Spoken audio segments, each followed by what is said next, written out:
What's going on, everybody? Welcome to PCG Live. It's your boys, Kyle and Van. I want to say Dr. Eggplant so bad, but it ain't It's still Dr. Dr. Eggplant. I haven't changed it yet. What's going on, everybody? Welcome to the show. I know it's a Sunday. We didn't get the days mixed up. We're not confused, even though we are usually confused on a regular basis.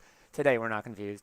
We didn't. No, I'm actually confused on why my webcam is working much better than usual. Dude, you look like you have like a $300 webcam right now. That's what I'm saying. I'm like, I didn't get no cam link or anything like that. This is the same one I've been using. And I'm like, and I'm moving much better. But even saying that though, like my camera looks fantastic. Like the lighting looks good and everything. So yeah, everything is just on point. Everything is on point. The setting up the show was fantastic today because I did it so early. I hope I didn't jinx anything.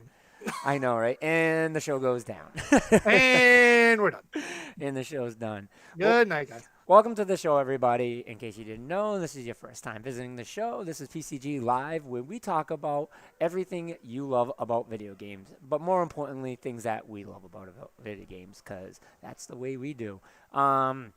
We stream on Twitch, we stream on YouTube, and we stream on Facebook Live. Rip Mixer. Oh, it's official now. It's been actually we haven't been on since the announcement. Yeah. So I'm not really pouring one out for your homies. Pour one out for the homie. Rest in peace, Mixer. But yeah, so we haven't did a show this week. I think we did a show last week Sunday, or did we? No, we missed the show last week. So no, we missed the show. Yeah, last week was terrible. Yeah, can I just say it was terrible only because last week was another week where I had to do a nice whole 6-day work week again, and then Sunday just stunk. So we've had some bumps in the road. We've had a lot of stuff going on in our personal lives, but we're here, we're back, and we're excited. And we weren't gonna miss another week of a show, so we're like, let's do it on Sunday. So we made it possible, by all means, to be here for you guys today, because holy shit, we have a lot to talk about. There is so much going on in the gaming world within the last 2 weeks that we need to just vent it out. And there's a lot of things that I'm going to say that's going to surprise the shit out of a lot of people. But I'm still excited to talk about it. And this is a good stress reliever. For those that are, personal friends of mine and want to know what's going on, I am here, I'm alive, and I'm okay. And today, right now, we're going to talk about games, and that's going to make me feel better. So that's what we're going to get into in 2 seconds. Let me share on Facebook on my personal page, so that way people know we are live, and they can I just say one more thing too? What's that? I finally finished Pokemon Shield. I know you knew that already. Yeah, that's so awesome, guys. So in case you didn't know, Dr. Eggplant is one of the biggest Pokemon fans we knew, and just recently, within 2 weeks ago, started playing Pokemon Shield. So you know what's bad? Like, I played it, and then I fell off for a little bit because for some reason I went on a Smash Bros. Kick randomly, and then I was like, oh, no, I got to get back to Pokemon. Got back to Pokemon, and finally finished Shield. So I was like, oh, good. Now I can start being devious Eggy. It's like, oh, great. Now I can start, playing with Van now. Now Van can play DLC. That's true. I got to start DLC. Yeah, no, I just needed a motivation to play some Pokemon. I fell in love with it. The story just murdered me. Wasn't the after game story so bad? It was so weird. Bad. It was so bad. I don't think it was bad. I just think it was random, and I was like, why weren't these guys in the game in the first place? I thought they were so corny. I thought they were, and it's Pokemon. Like, corny is meant to be a part of it, but holy shit. My whole thing is this. I felt like those two should have been the characters, the main bad guys in the game. The way that they acted, I think so. They should have. No, they should have been, because think of it this way. Spoiler alert. Spoiler so we can get away alert, with guys. this, right? Yeah, spoiler alert. All right. So, do a spoiler cast. Finish Last of Us. The chairman ended up getting all weird and decided to do something bad, which awoke a god Pokemon, which another one of those. So then you end up catching that, and now that's in your team, and that it was dumb. Like it should have been those two. Mm-hmm. It should have been those two, and it should have been based around Zacian and Zamacenta, Mm-hmm. like throughout the game. I mean, catching them right at the end in the after game, I was fine with that. But if they were like incorporated throughout the game, including those two, then I would have been like, that would have been a much better story, in my opinion. Yeah, I get where they were trying to go. I wasn't a huge fan of it. Again, I thought it was corny. I definitely think they could have did better for the games, but Pokemon, like when you're playing Pokemon, the story really isn't why you're playing Pokemon. So No, but I mean, the story could have been a little better. Like they went a different route, but let's put it this way, and I guess this is basic for the past generations. Like you've had the two legendaries or three legendary, depending on which one you played, and then you had that one legendary at the end that you were like, okay, I catch. Like for example, you had Articuno, Zapdos, Moltres in the first one, and then the big one you caught after was Mewtwo. Gold was, Entei, Reiko, Suicune, and then the big one after was either Ho-Oh or Lugia, depending on which version you played. But like this one, they went a different route where it was like, okay, so the legendary side ones were Zacian and Zamacenta, but then the big one was Eternatus. But which the he's like big one broken as fuck. Yes. Once you get him, that game means there's definitely nothing. ways around him. Yeah, definitely ways around him. Yeah. But I just feel like once you get him in the game, you don't need to use any other Pokemon. Like to use any other Pokemon is just more of a personal preference. Like, but I used him and just it was unstoppable. Like that's all I did, and I just completely wiped the floor with everybody. I purposely didn't use him for the final battle though. No, I didn't. I didn't either. No, I didn't either. I was like, I can't. No, I didn't. I'm gonna beat Leon straight up, and I did. I'm the same way. See, that's my boy Apollo in the background. He wanted to join the show. Oh, Apollo. Yeah, my little. What is he? Chinchilla. Chinchillas are awesome. Yep. See, there he is, little fat chinchilla. Fat chinchilla. Yeah, no, he's just getting his workout on. So, but yeah. So with the Pokemon, like I enjoyed the game. I think the game is definitely one of the best Pokemon games I've ever played. It's just the story. I definitely feel like they could have done a lot better. But I will say it like this: like the story, yes, could have definitely been better. But as far as the Pokemon that you can find, combined with the wild area, it was phenomenal. Yeah. Oh yeah. The game is very well put together. Absolutely. I love the wild area because you go in there. I mean, it's weird to go into a game where the different mechanic is you have to get badges to catch higher level Pokemon because you should be able to just catch Pokemon regardless. But right. That's just my opinion. It was a different whatever combined with Dynamaxing. But I love the wild area in general. There's like because it flip flops depending on the weather. Every area's got different Pokemon depending on the weather of that day. It's on a time system, which is pretty cool. And then having them walk around, and that's the only way you run into them. I love that part of it as well. So that was huge. So you can still catch Pokemon in the grass that you don't see. Yeah. But they made it more realistic, where it's just like, not all Pokemon you're not going to be able to see. Like I enjoyed it greatly. So I'm excited. I want to get to the DLC, and now that you're caught up, I'm more than happy to do DLC now. So get our boy Cub. Yep. All about that. So, but let's not get into some topics because we have a lot of we don't have a whole lot of topics. We have a lot about the topics that we do have each.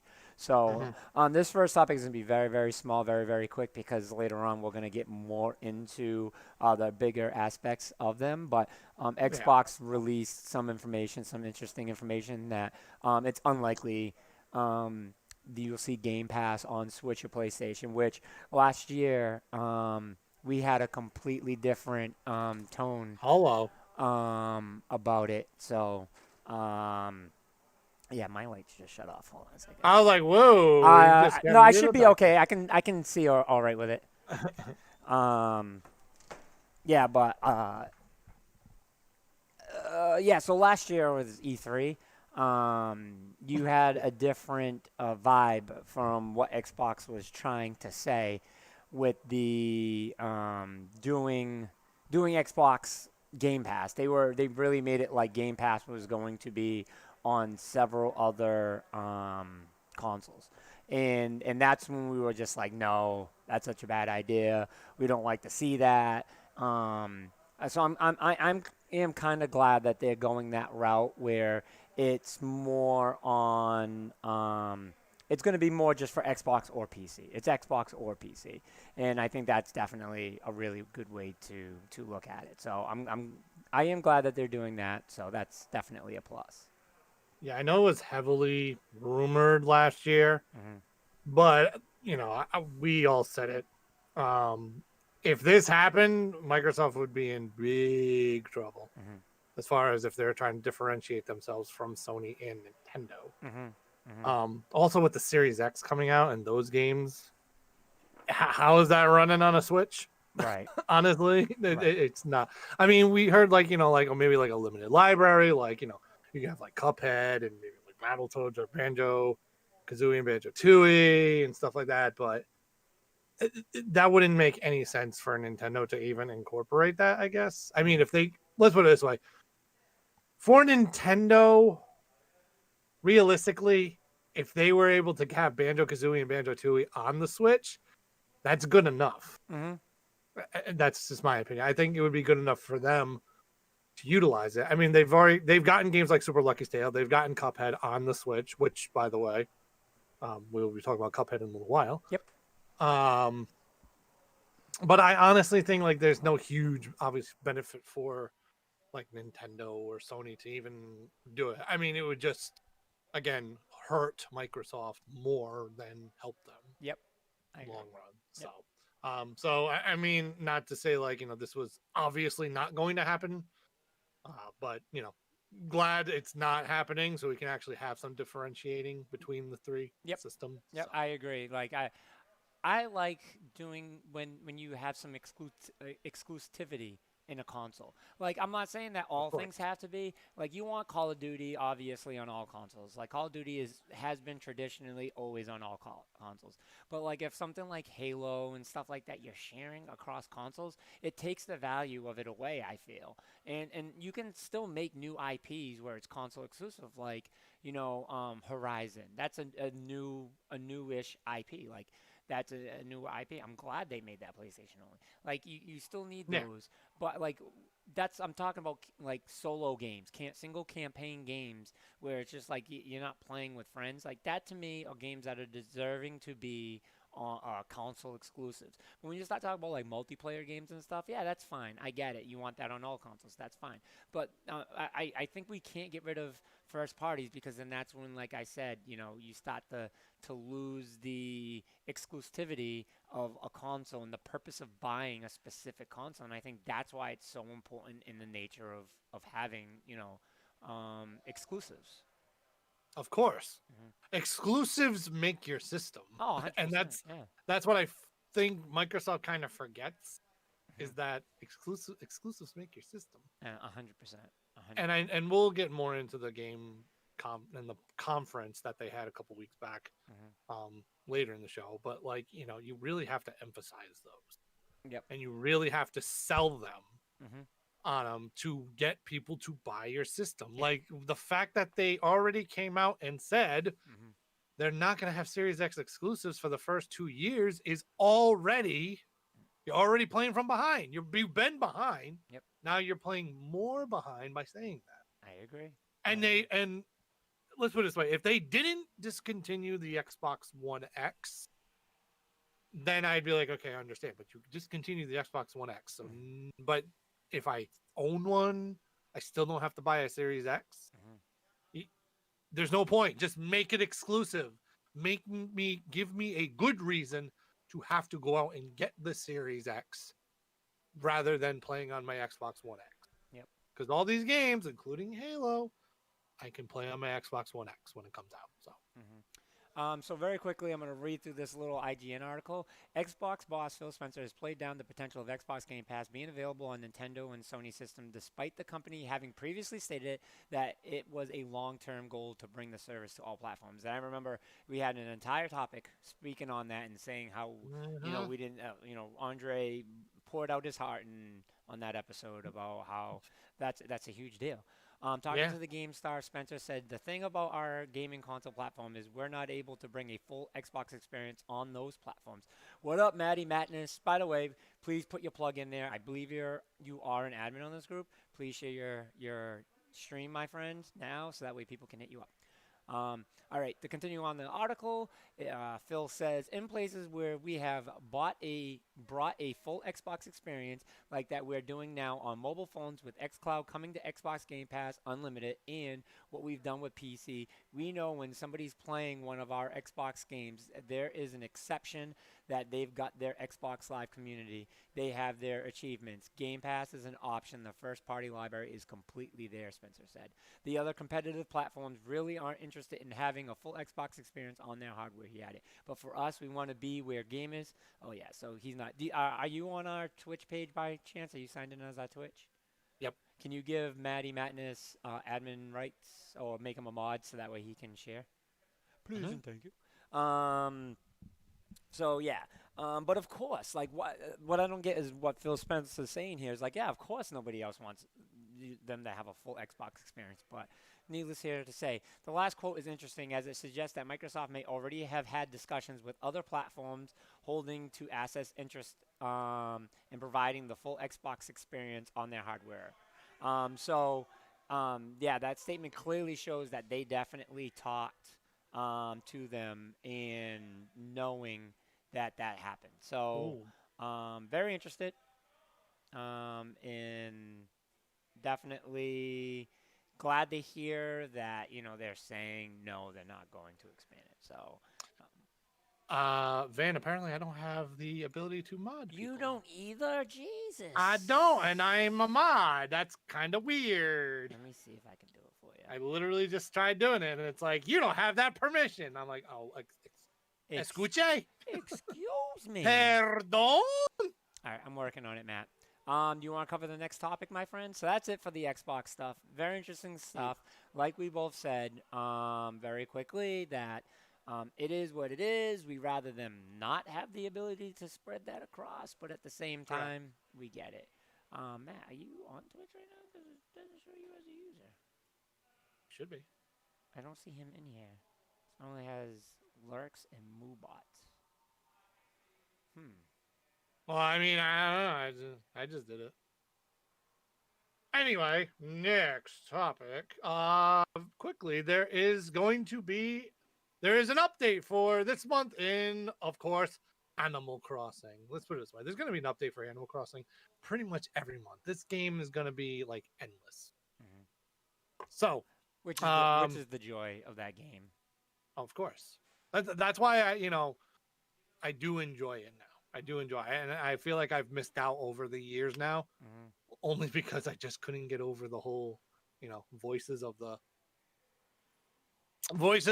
characters. But now I got over that, and it's a fun game. So, this month, three updates. There will be weekly fireworks shows in August, which actually one is tonight at 7 p.m. So get on Animal Crossing. When that happens. Also, they've added dreams. So basically, you can get a dream code, and you can share your dream code, and people can go to your island through a dream. I believe they can't really do anything to your island because, again, it's a dream. So they can run around, check it out, and all this other stuff. But you would still need access or to be friends or to get a dodo code to get to the actual island anyway. But this is just, a general thing. Share it out with everybody, and whoever goes in a dream can put in your code and just go to your island. They don't need dodo code or go to the airport or anything like that. So, I mean, that's pretty cool. You can go to random people's islands now, which is pretty sweet. But the big one, which honestly should have happened from the beginning, but at least it finally happened, is that now there is island backup and restoration. Layman terms, cloud saving. Finally. Yeah. Holy moly. Cloud saving, it seems to be almost like something you need to have, you have to have.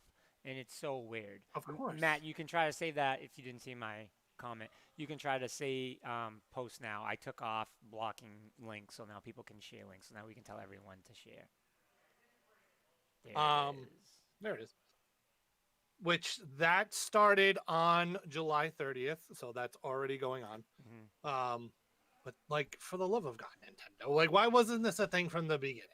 Yeah. Like, that was one of the things that people were really questioning when this game first came out. They were like, why is there no cloud saving out of all games? Right. Like, if your island goes to shit on your system, you're done. Your system's bored. You got to start all over again. Now they have cloud saving, so you can save it on the cloud. And if it does bork, no problem. You've got your save data on the cloud as long as you're a Switch Online member, which $20 a year, guys, really. Right. Right. It's so easy. So I finally, thank God, I'm just really happy that that's happening. One other thing about the fireworks, you can actually customize your fireworks. So if you have a custom design, you can actually talk to Isabel and she will implement your custom design into the fireworks. That's pretty cool. So when they shoot off, they'll be in the sky. Yep. Your design. So. And a little fun fact, Cool.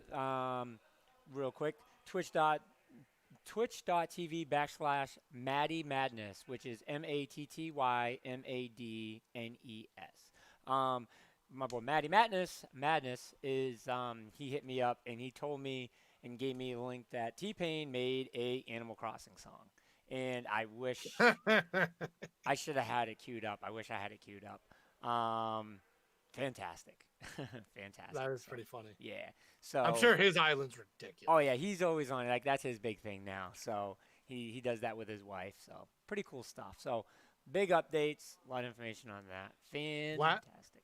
Last thing, they just updated everybody else as well that there will be a fall update coming, I believe, next month. Nice. Which obviously September, which September starts fall. Fall games. Which is weird because we're in August and you're getting towards the end of summer. Yeah, already. Feels like we just got in the summer. Yeah. So and that is it for Animal Crossing. Awesome. Well, on July 31st, Battletoads came out with a release date on Xbox and PC and will be available on Game Pass, which is fucking awesome. I would hope so. August 20th, 2020. So we're looking at it on August 20th. So fantastic. I'm slacking over here with these images. Where is the image? So Battletoads releasing on August 20th. I thought this was dead. What? You really thought it was dead? No. Oh, okay. but the way they've been, not saying anything, it might as well have been dead. Like, for the love of God. Yeah, but I think, to be fair, it's been kind of quiet for everybody, not just them. So, like, it's just kind of a thing right now. Well, I get that, but let's put it this way. This is what I'm talking about, Microsoft, about promoting, or we've been talking about, I should say, because we've been talking about them with their horrible PR. Oh, yes. This is what we've been talking about promoting your exclusive game. For the love of fucking everything. Holy moly. Like, how long ago was this when they announced Battletoads? Was it 2 years ago? Yeah, it's been a while. 2 years ago we were watching that E3? Yep. For the love of God, Microsoft, this is a game that people have been waiting for years, including myself and Andre. Well, hello, and then all of a sudden you drop that news not in your conference? That would have made your conference so much better. You had, I get you're doing exclusive games, but this isn't one of your exclusive games that you talk about. Rare is one of your studios. Now, I get they talked about, we'll get into it after anyway. Rare has another game that they are making. I get that, but here they're, second game, kind of important here. Yep. So, so out of the blue, it gets a release date, and honestly, I'm kind of concerned because they haven't really said much about it, and they're just like, yeah, here it is. Like, okay, yeah, they're just dropping things. Yeah. So, I mean, let's put it this way. It works for certain companies, Nintendo. But when companies are kind of struggling right now, in a lot of gamers' eyes, should be in your presentation. Just saying. Agreed. So very interesting. And again, I love it being on Game Pass because now it's going to be an automatic, play for me. So that Game Pass is the best thing. But we'll talk more about that later on. So Yep. next topic. They announced on July 28th, that day, it was a surprise launch on the PS4, Cuphead. Oof. Now, Cuphead was already on Nintendo Switch, correct? Yes. All right, so I'd rather play Cuphead on Nintendo Switch to be perfectly honest, if I'm gonna be fair. This is a game that I'd rather play on the go than sit there and play on a console. So I would definitely, gonna buy this on the Switch this holiday season, not even a question. But very interesting. They dropped it on the PS4, a surprise drop out of nowhere, and it cost $20. So. Per usual. I mean, this was kind of a shocker. Yeah, it just came out of nowhere, and everyone's kind of just like, whoa. Well, think of it this way. We'll go back to years ago again. How long we waited for something to be announced about Cuphead being released in general when it came to Microsoft. Yep. And that was heavily rumored as, Microsoft exclusive. It's like, okay. Finally comes out for Microsoft. It's like, that's a big release. And it was a huge release for them that year. Yep. And then it came out on Nintendo. Then all of a sudden, that with Super Lucky Tale came out on the Switch. And I'm like, okay, well, apparently there goes exclusivity on Microsoft. Yeah. And then this happened, and I went, okay, Cuphead's now just a third-party game. Yep. This is no longer a Microsoft thing. This is now a third-party game. It's on all systems. Yep. Now, that's crazy. Yeah. No, That's so crazy. The last time, honestly, I saw something like this happen with an indie game was way back when Shovel Knight came out. Oh, wow. Originally, if you remember, it was on PC and the Wii U only. Yep. But then a year later, it came out on Xbox One and PS4 with their own little twists to the game. Yep.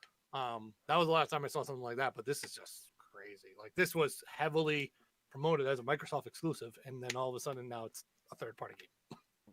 No, it's nuts, and again, it gets back to the conversation of, you need something to identify the difference between you and the other guy, and so far, like, everyone's giving a reason not to have an Xbox.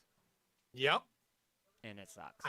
I just don't understand. Yeah. I don't think this is going to single-handedly hurt it. Like, it's not what I'm saying. It's much bigger than that. But, no. This is just another piece of that puzzle. Yes, agreed. So, next topic is, boys.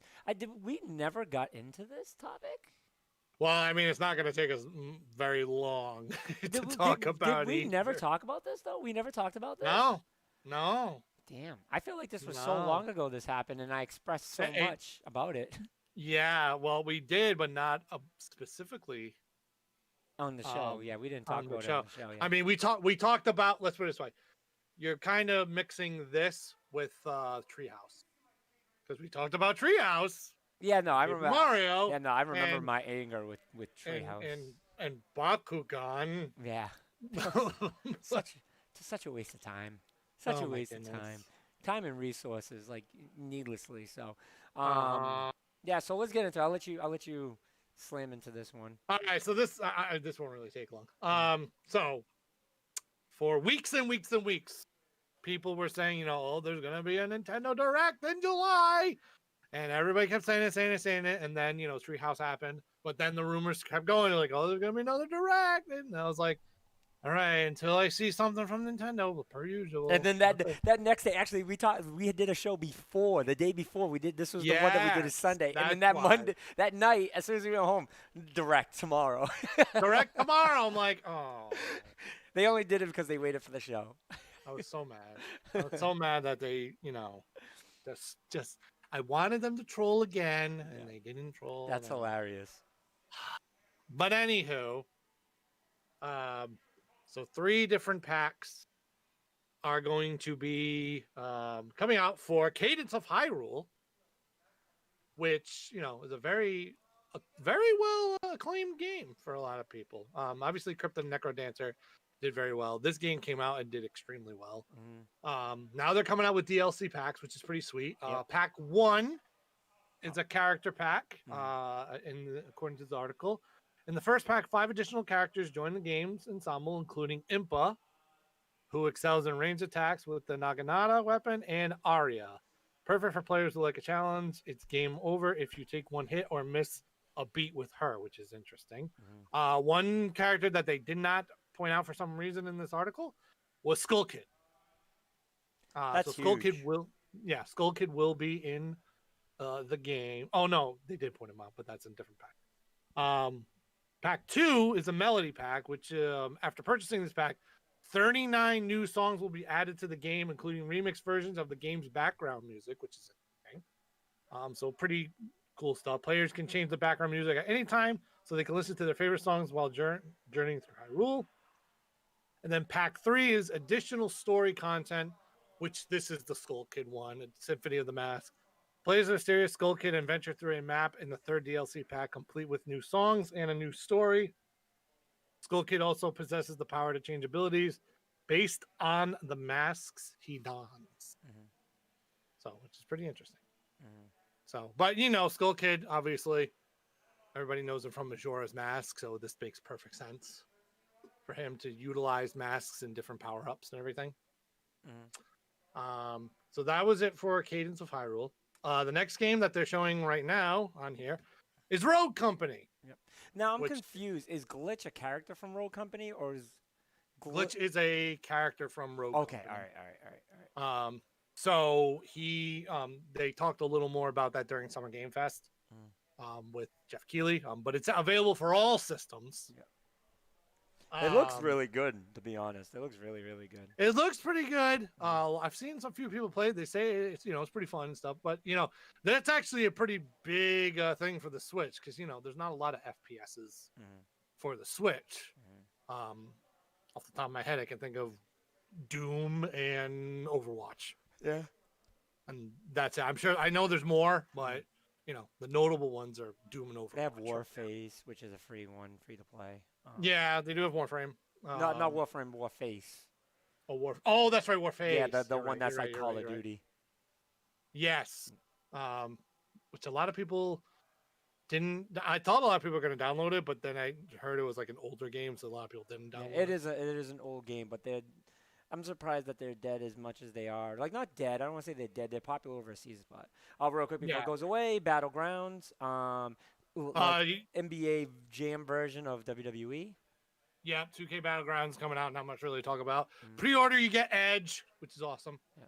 It looks really fun. It looks really, really fun. Yeah, it looks like this is the first arcade one we've seen since WWE All-Star, which was 10 years ago now. So yeah. But now the big stuff. See, nobody's talking about. I messaged you, man, and I didn't even know what this game was. All right, let me just clarify something. I have never played a Shin Megami Tensei game before, but I know. Let's put it this way. All right, so Atlas makes Shin Megami Tensei. Atlas also makes Persona, which you don't have Persona without Shin Megami Tensei. I actually knew about Shin Megami Tensei before I knew about Persona. So I know it's a huge franchise. They made a lot of games for the 3DS. A lot of people bought those. But this is big news. So the first announcement was they are going to remake Shin Megami Tensei 3 Nocturne. Or not remake, remaster. Yeah, remaster, yep. We got to be specific about that. Yeah. Remake and remaster, two different things. Yeah, no, there's a big difference. Shin Megami Tensei 3, which is very well acclaimed, the cult classic, will be available spring 2021. They're remastering it. But that's not all for you, Shin Megami Tensei fans, because the long-awaited, haven't heard of it since the original Switch presentation, but Shin Megami Tensei 5 was finally re-revealed for a 2021 release, and these cutscenes, it looks really, really good. Yeah, the cutscenes make it look really, really good. This is going to be very interesting. If you're a Persona fan, I would suggest looking into Shin Megami Tensei 5 because Persona 5 did so well. And like I've tried to tell people, Shin Megami Tensei is, basically Persona's dad. Mm-hmm. You don't get, or mom, you don't get Persona without Shin Megami Tensei because literally there was a Shin Megami Tensei Persona. Yep. So think about this. You have Persona 5 was up for Game of the Year. Now you've got the OG coming out exclusively for the Switch, might I add. Mm-hmm. They're going to probably put the same, not saying they put a little more love into it than they did Persona, but they're going to put just as much love into this one as they did Persona 5. Mm-hmm. So for you JRPG fans, Van, this is going to be I would seriously take a look at this. Mm-hmm. And I know Andre's a big JRPG fan as well, so I would seriously take this serious and look into this game and stuff. It could be, I'm not a very early prediction, but could be a possible nominee for next year. So if it comes out, obviously. Yeah. So it looks good. So, in other words, a lot of people were like, "Well, it sucked," and I'm not saying it was the best thing. I get it because the other games on there, and Cadence was a good announcement of the DLC. I liked it. The other two, I mean, Rogue Company was a pretty good announcement having that on the Switch because it's been getting a lot of fanfare now. 2K Battleground was, okay, cool. Wrestling fans, if you like it. Yep. Shin Megami Tensei 5, though, is a big announcement. Like, it's a big deal. A lot of people on Twitter were saying it's a big deal, while everybody who doesn't really know about it were still like, it sucked. Like Andre said, that sucked. I remember him saying that. And then another friend of mine said the same thing. I'm like, you guys realize how big of an announcement that was we just saw? Well, so what it is I think it's more of like it's a waste of time having a mini. They could have done all of this during Treehouse, and at that time, it's. I agree. But I think what they're trying to do is they're trying to not make everyone just sit there and watch one very, very long show. And I think that's kind of what it's coming down to, where they're trying to separate and split this up. And I just think that's where they're going with everything. I did admit to you that I said Nintendo's really milking this right now. Right. They are very. But come on, who isn't? They are. I mean, let's look at Sony and let's look at Xbox. Girl. Like, they're doing the same thing. So I just think it's everyone, and they're really trying to use COVID to their advantage. And yeah. That's what it is. It is what it is. I mean, look at what IGN's been doing with, Summer of Games. Like, it's been fantastic. And I keep going in every now and then. I'm just getting shocked every time. I'm like, this is a big deal. Like, this is probably the best Summer of Games we've ever had. Like, in the sense of, like, the best summer we've ever had that dealt with gaming information. Like, it's been overwhelming of all kinds of stuff, and a lot of that's due to game release, but usually, console releases, but even console releases are never like this, where we have all this news about a ton of different games and stuff like that coming out. It's been crazy. Yeah. I think a lot of people, though, are kind of getting aggravated because usually by now we have all the news. Yeah, that's the frustrating part. Definitely frustrating. That is the frustrating part because everybody's like, we'd have the news by now. Yeah, we're gonna find out the day of that you can start the pre-order, and to me, like, that's no bueno. Like, it's not. We want to know before so we can prepare for the day of the pre-orders. Correct. But with like places like Amazon, though, like, you don't have to pay up front. They don't pay until it ships. But, like, somebody like me I don't know if I want to do Amazon. I might want to go pick it up, so. Well, Best Buy does the same thing. It's like you could pre-order anything on Best Buy, but they don't charge you until you pick it up. Okay. So, like, a lot of companies still do that, which is good and stuff. So, like, if you want your PS5, just place the pre-order, and then you still save up until the time comes when you pick it up. Then you're going to get charged at that point. Right. So, I mean, it's still good. But I agree that we kind of need to know pricing and release date probably by this month. Because think about it, because if you don't have it this month, you have September, October, and probably when it releases in November. So you're only going to have a 3-month period. People need to save their money if they really want to get this. So I'm hoping that both companies say something this month regarding price and release date. So that way we can get prepared on when we can get these systems. Yep. So that was it. Mini directs from Nintendo. Not a whole lot, but something to chew on and pretty good. You know what I mean, for what it is. But like I said, it said mini, so I really want to try the wrestling game. The wrestling game looks like so much fun.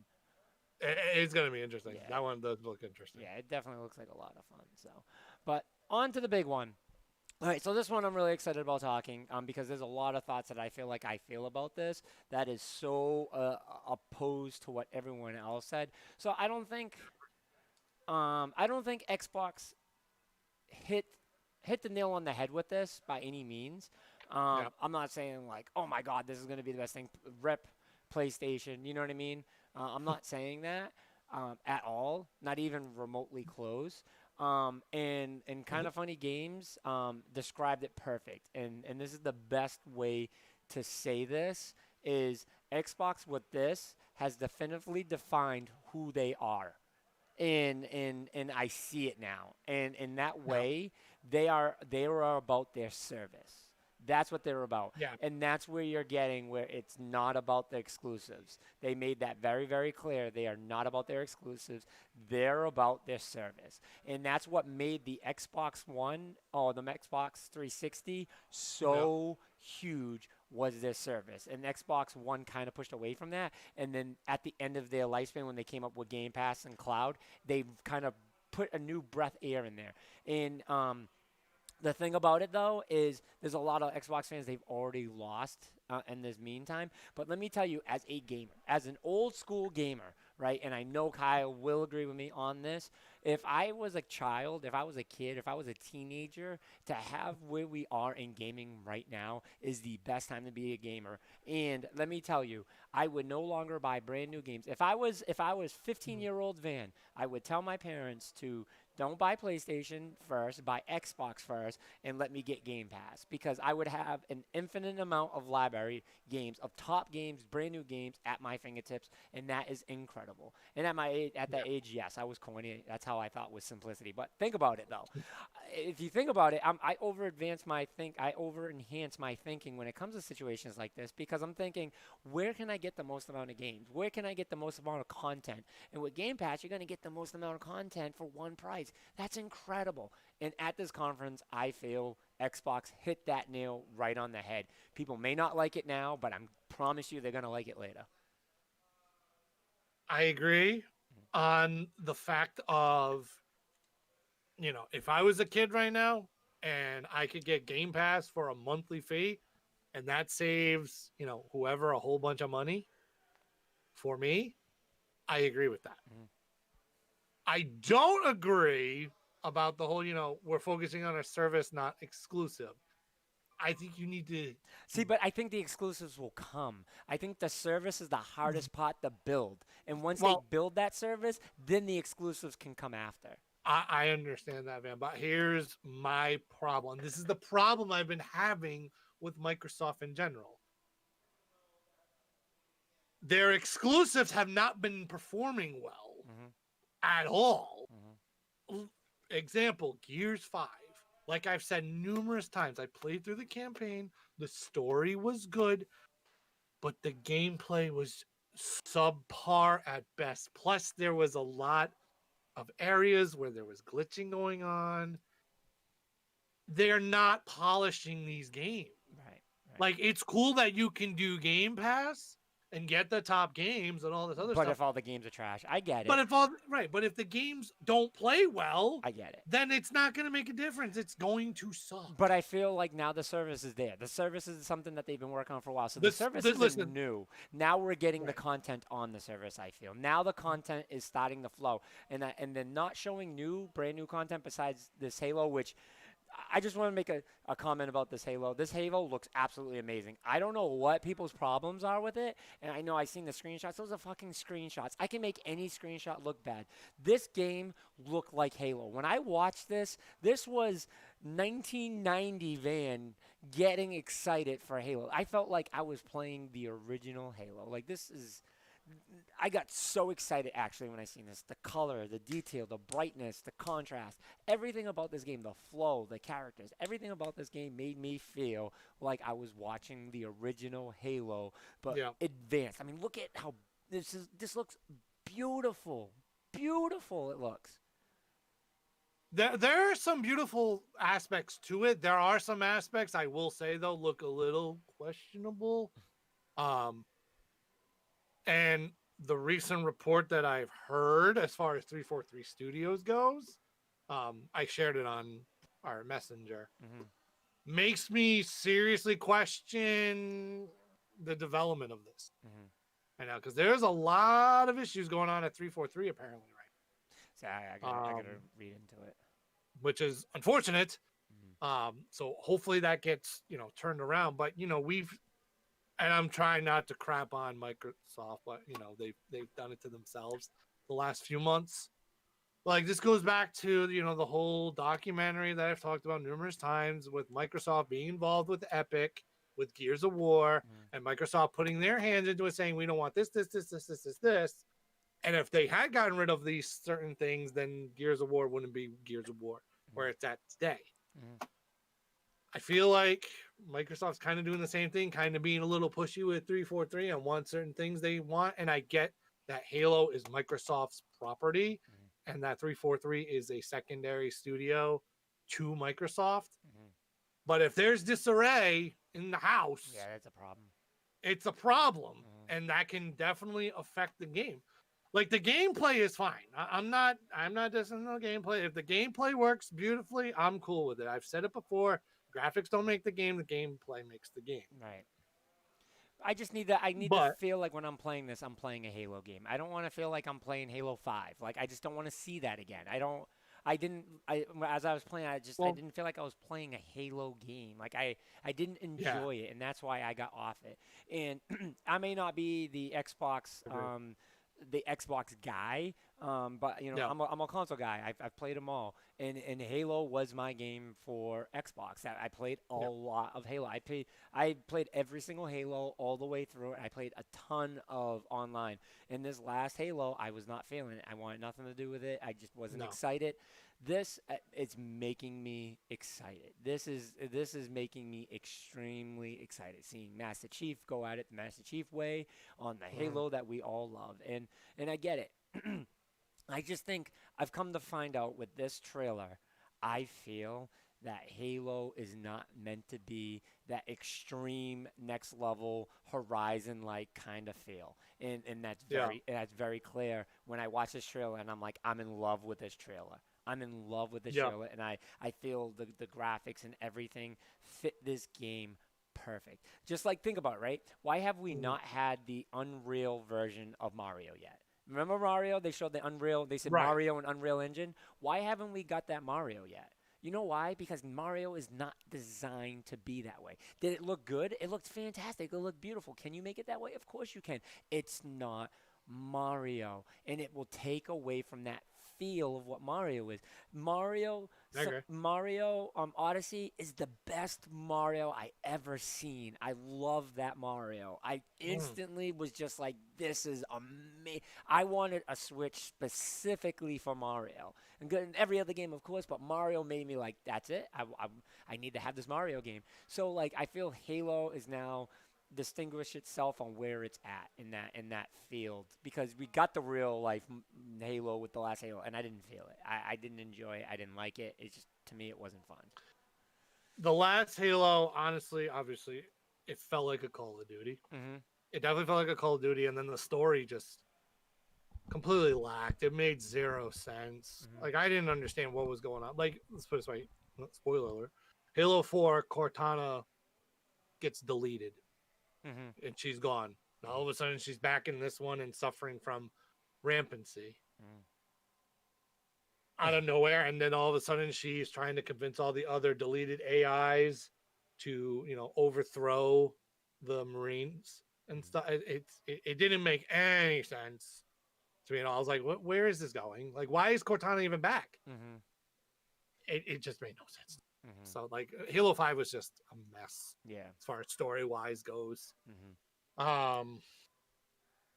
I mean, this is a we'll wait and see at this point. What I can compare this to is this. This is a launch title. The last time we saw a game that probably didn't look graphically amazing, but was still a really good game, that was a launch title, was Breath of the Wild. Yeah. Like Breath of the Wild, like, realistically, it was a beautiful game. Yep. Beautiful game, but like a lot of people probably look at the graphics and go, well, graphics are okay. Yeah. Yeah. Yeah, but the core gameplay was amazing. What you could do in the game, and just the scenery itself was just beautiful. Yep. Beautiful game. Yep. If this Halo can just go back to core Halo and the gameplay works extensively well, plus if we get split screen multiplayer, which a lot of people complained about from the last one not having. Yep. And now, did they just? So I think they just released news on Kind of Funny's Xbox Gamecast on Saturdays now that they do. That multiplayer is free. Is that what I'm hearing? Free to play, yes. Yeah. So Halo Infinite multiplayer will be free to play. Don't know how I feel about that news, actually. Why? Well, it's good for us. Yeah. It's good for us, but here's the thing.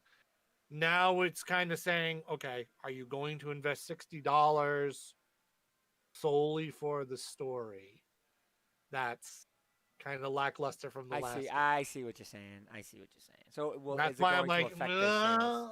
Yeah. Is it smart business-wise to do? Business-wise, it's not a smart move. I mean, it's fantastic for us. But they might see it as all these people are probably the real Halo players are probably gonna just play it on Game Pass anyways. Oh, of course, yeah, that's true. Yeah, there is the Game Pass factor, but still, it's like, is it necessary to make it free to play? Right. This way, people are gonna buy Halo.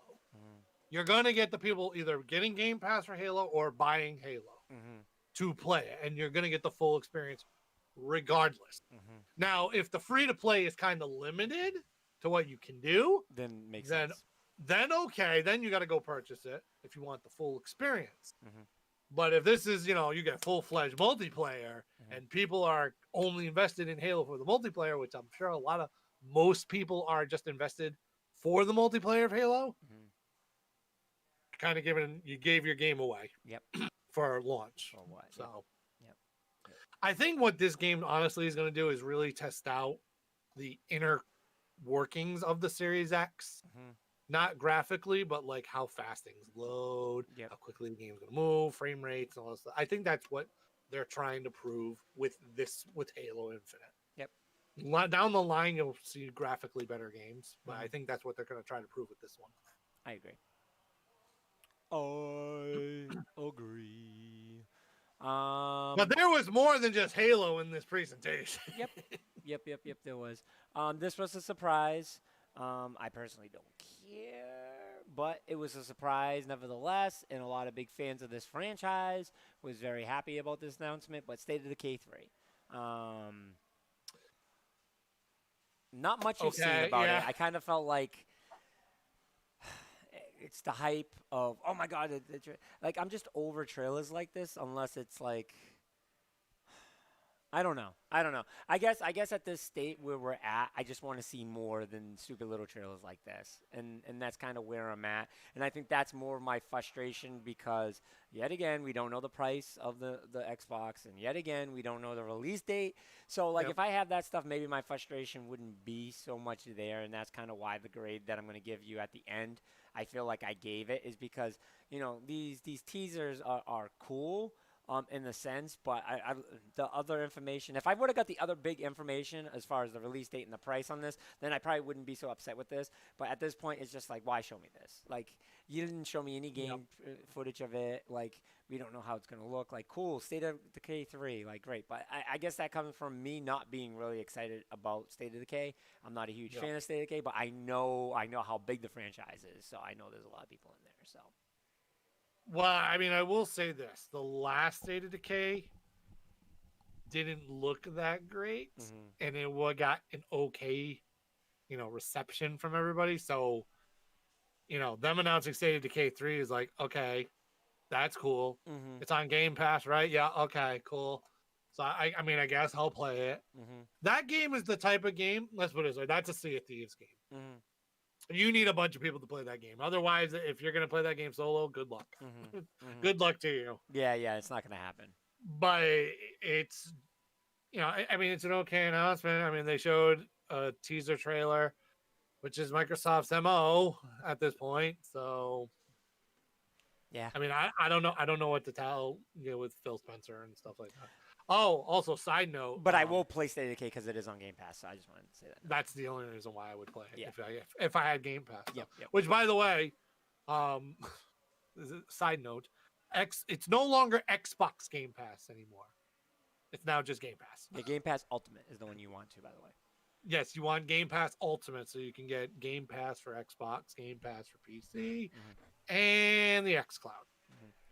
Yep. So if you're going to utilize any cell phone, Google Stadia, then you can play your Xbox stuff on any cell phone. Yep. Any cell phone. Come on, Google. Come on, Google. You're killing us. Catch up, Google. So then another thing they just got into, which we're showing right now, is Forza Motorsport, which is something that we can always count on, but they still didn't get to show a lot, but they did show a good amount. Visually, this thing is incredible, but when isn't Forza incredible? So I'm very happy to see the in-game engine, engine trailer, which, okay, again, it's not gameplay, it's in engine. So it is what gameplay should look like, but not necessarily what exactly the gameplay is going to be. This is the engine that they're using. So this is all visual from the engine that they use. But it's Forza, so it's going on Xbox Gamer 1920. It's going on, my boy. I don't know, Xbox Gamer. So yeah, it's a good timing, Xbox Gamer. We're talking about Xbox. So visually, Forza is always a beautiful game, so I have no doubt that Forza is going to look beautiful, and it's always a good playing game. So this is a franchise that just speaks on itself, so I'm excited to see that they're showing it.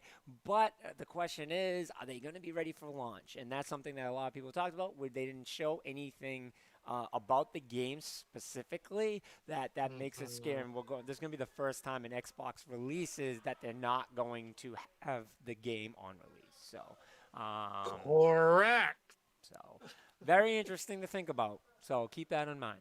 The next game that they showed. Is the other Rare game that they decided to promote, which I'll talk about a little bit more in detail about. This is Everwild. This is Everwild, right? Yes. Everwild. Yep. Okay. No one knows what this is. Make sure that I got the name right. No one knows what this is. I mean, people know what it is, but... Okay, well, all right, here's fun fact. Fun fact. Apparently Rare doesn't even know what this is. So I read a report the other day, or I heard something on some interview the other day, that, this is a game. Everwild's a game from Rare. They don't know what type of game it wants to be. They want it to be that. Yeah.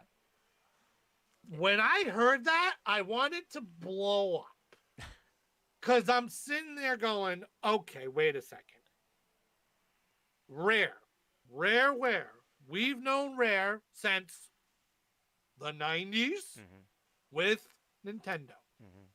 They've got all these franchises that they can dip their toes into, that they know what it's going to be, and could easily been making this before this while thinking of ideas for this game.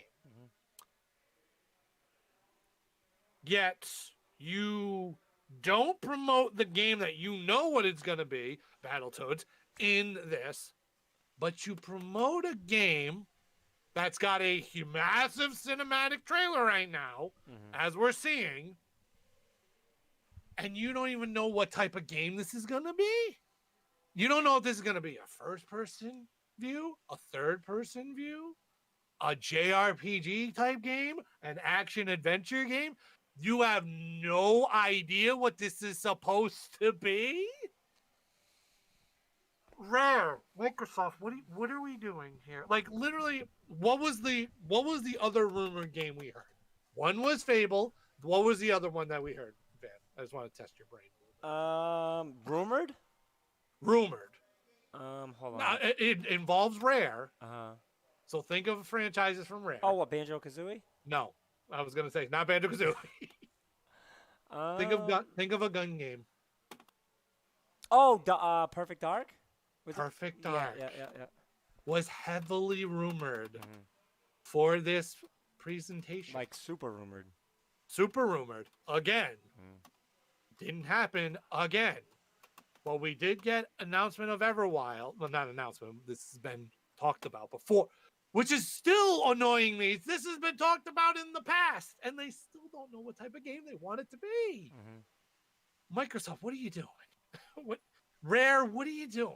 You're killing me. Yeah. With this stuff. You could have dipped your toes into Perfect Dark, brought back Join the Dark, and I know a ton of people would have loved to see Perfect Dark again. I mean, it's a huge franchise, you know? It's a big franchise.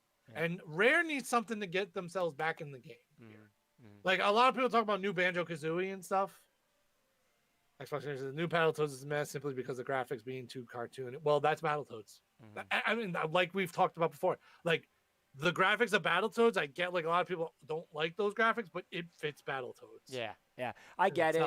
I don't want to see that Battletoads. I'm not saying, like, I want to see, like, a Horizon version of Battletoads. Like, I want to see Battletoads for what I loved, but I just think they definitely went a different animation route with it that I'm not a personal fan of. But I get it. It's like I said, I was never a Teen Titans or Go Teen Titans fan because I'm like, that animation's gross, and I watched the show and I fell in love with it.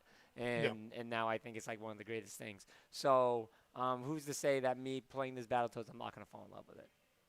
So So that's that. But it's just you have all these franchises that you can dip into while you work on Everwild in the background to figure out exactly what it is, and you're not doing anything with those franchises that people want to see again. People definitely want to see a Banjo-Kazooie. People definitely want to see a Perfect Dark. Yep. People definitely want to see a Conquer. Yep. Like, dip your toes a little bit into those franchises while you work on the new IP Everwild. That could be your next big IP. Yep. And figure it out. Get it definitively down what you want this game to be. If you don't know what you want this game to be, I don't know. Yep. I don't know.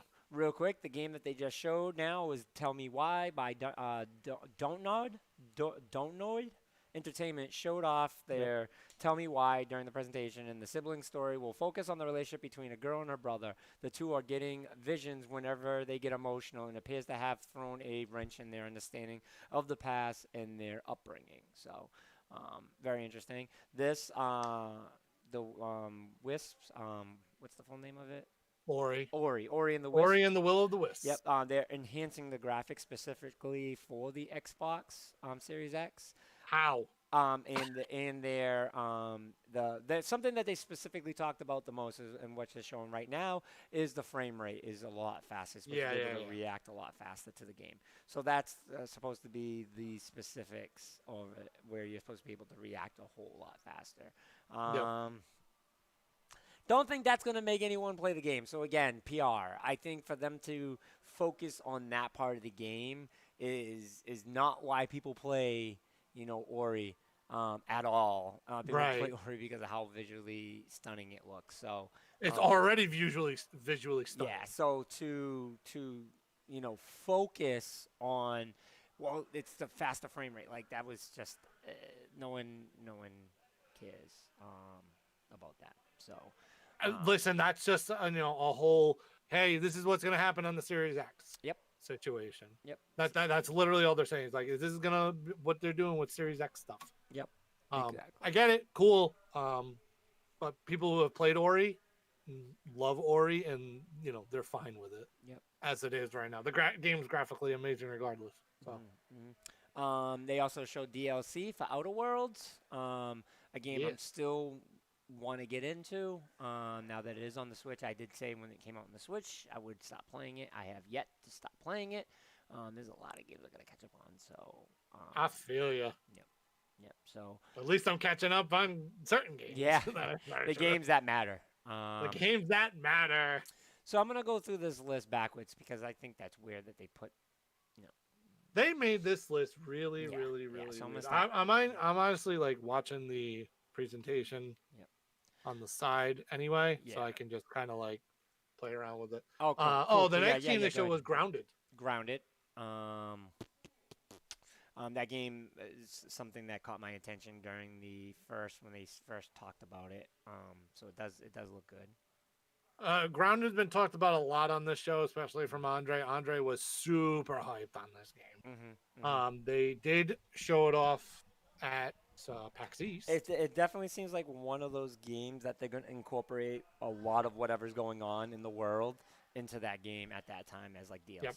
So Yeah, it's multiplayer too. It's crossplay. Yep. So you can crossplay between Xbox and PC. Yep. So I'm not too it's sure if pretty I'm cool. going to be super stoked into it, but it looks like a good game, nevertheless. Well, it's on Game Pass. Yep. So Yeah, it would be a game I could, dabble in, and if I fall in love with it, fantastic. So yes, very true. what else? What's next? Again, which actually, by the way, for if people didn't know this, all the games that they did show on this are all Game Pass.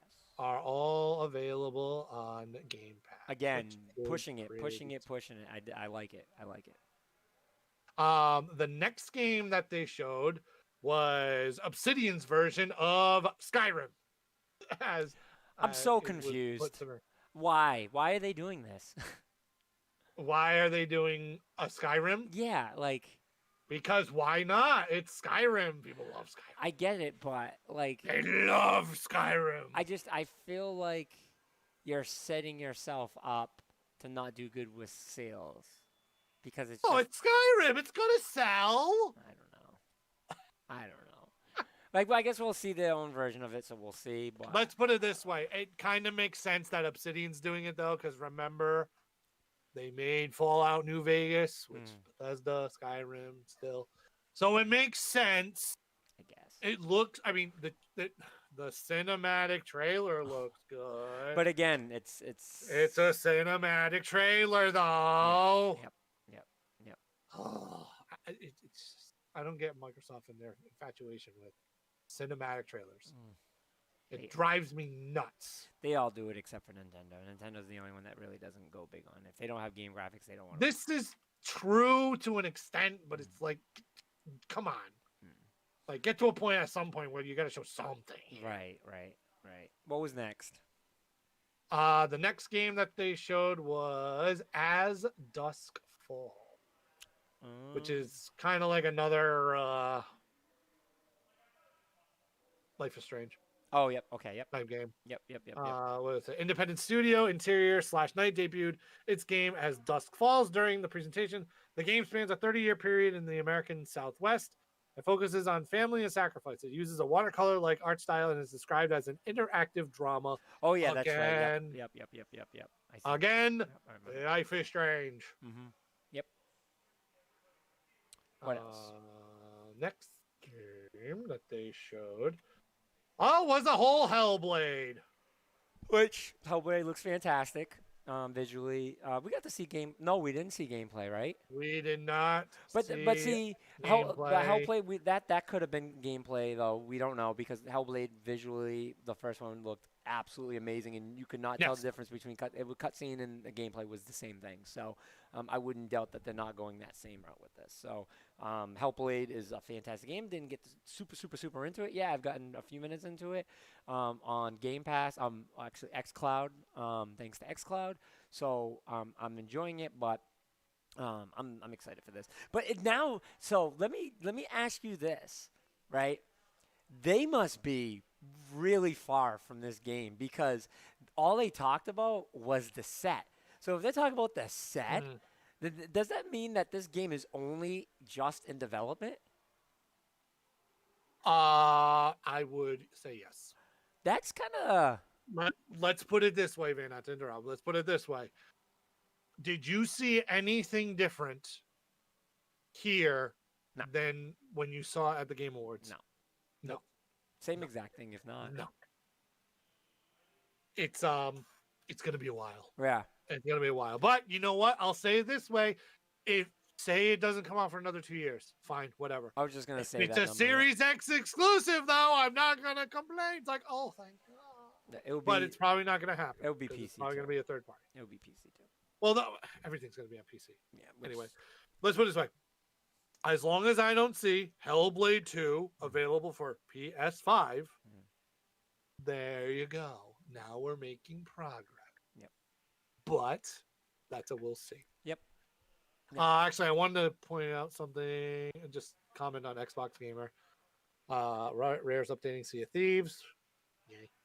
All right, here's this one. If they revive Scalebound, that would be a #1 seller for the Xbox Series X. Okay. I'm just going to put this to rest right now. Scalebound is never going to happen. So I want to I want to say this comment since because I know you're going to never going to happen route. I'm not going to say that's happening. What I'm going to say is if it was to happen, because of our age and our experience of seeing this game, and I don't know how old you are, Xbox gamer, but I'm saying through the history of us being gamers, when have we ever seen a game that died, they cut the production, and it came back, and it ever did good in sales? Really. I can't say. I can strongly say never. It has never happened. So I'm not saying that it can't happen. I'm just saying all I can go from is past experiences, and it has never been able to happen. So I don't want to, kill your vibe or anything with that specific thing. I don't see it happen. They built up way too much hype, and then it got lost, and that's a problem. You know what I mean? That's a huge problem for games, and it's been proven that it has never come back from. When something like that happens in the game, they just can't come back from it. The reason why I said that it's not going to happen, though, basically is this. The head of Platinum Gaming, Hideki Kamiya, talked about his experience. I actually happened to read an article about it. Talked about his experience making Scalebound and working with Microsoft. And he said it was a mess. He said there was a lot of things that he wanted to do, and it felt like he was kind of taking his creative freedom away. Yep. Hence, not being able to do what he wanted to do, and it got to a point where he was like, "I don't know what to do," and he was kind of done with it. So he kind of had a bad experience working with Microsoft with this game. So chances are, very likely, it'll never happen. And I don't know if Platinum will ever really work with Microsoft unless it's well, I will say this. Platinum now is like a full-fledged third party studio. They are making and distributing their own stuff now, which is big ups to them. So they'll be going hardcore with that stuff. But they still have games like, we're still waiting on Bayonetta 3, which I think eventually if they keep doing these little showcase things that they're promoting for Nintendo Directs later on, as the year goes on, chances are we're going to see something Bayonetta 3, in my opinion. But not to get into Nintendo, that's off subject. But the thing is, this is why I just, again, have a problem with Microsoft. They're too controlling sometimes, and that hurts certain studios when they're trying to do what they do best. Hence, Platinum Games. So, not to be a damper, but that I honestly think it'll never happen. It'll never happen. Scalebound, unless PS5 really wants it, or Nintendo's like, we'll do it, and they go and buy some sort of rights to it, it's not going to happen. I agree. So anyway, after that, after Hellbound was after Hellblade was another big announcement. Psychonauts 2. Yep. Everyone loves Jet Black. Everybody loves Jack Black, and everybody has a weird infatuation with Tim Schafer. But yep, Double Fine coming out with Psychonauts 2, which is a big title. Yeah. Big title. Yeah. to announce during this. So I'm excited for this. I'm excited for this. it's gonna be very interesting. Yep. Jack Black getting involved in this is pretty awesome. Yeah, it is. Super great. He has some experience with video games in the past. Dude, Brutal Legend. Xbox gamer, Scalebound's dead. No PS5, no Switch, no Xbox, nothing. Dead. I mean, like I said, that's the only way it's gonna get revived, is if it goes to PS5 or the Switch. Yeah. But It's dead. Nintendo's kind of busy with a certain other Platinum game, Bayonetta 3. Dead, dead, dead, dead, dead, dead, dead, dead. Poor Scalebound. Pour one out for the homie again. I know, right? Next thing they talked about was the game that apparently is never going to die from Bungie, Destiny 2. Yeah, More expansions coming to Destiny 2. Yeah, they're doing great with that game. Keep going. I will say yes, they are doing well with Destiny 2. So I'm not gonna trash it. And I know a lot of people who love Destiny 2. Mm-hmm. So I won't be a bum about. You won't be a Debbie Downer. I won't be a Debbie Downer about that one. The next game that I showed, it's a console launch exclusive, which again, more, well, I guess somewhat gameplay, not really, but somewhat gameplay. Mm-hmm. Stalker 2. I never heard of Stalker 1 on it. Maybe I have heard of Stalker 1, I just don't remember exactly what it is. Yeah. Actually, you know what? Nope. I remember Stalker 1. I do remember Stalker 1. Okay. Enlighten me. I didn't play it. I remember it for the console. I think it was like an RPG-ish like game. But Okay. it's like RPG first person kind of like feel for it. And it's just like post-apocalypse. The world's kind of like gone. But I never got super into it. I'm pretty sure it was a pretty popular game. Like a lot of like low-key Xbox fans was like in love with it. Yeah, I mean they hyped it. They heavily hyped it during this sale, which was pretty sweet. So Stalker 2. The next reveal was Warhammer 40,000 with another expansion called Dark Tide that is coming out in 2021. Yep, which they have their fan base. So another console launch exclusive. That's one, and then another console launch exclusive, which is Tetris Effect. Which is that was a weird announcement, but everyone loves Tetris. Well, it's interesting because it's now Tetris Effect connected. Yep, which means they're adding online. They're adding online, which is pretty sweet. Yep. Obviously, it's been working Tetris Online has been working extremely well. It's not Battle Royale, though. It's not Battle Royale. It's not Tetris 99. No, but it is multiplayer.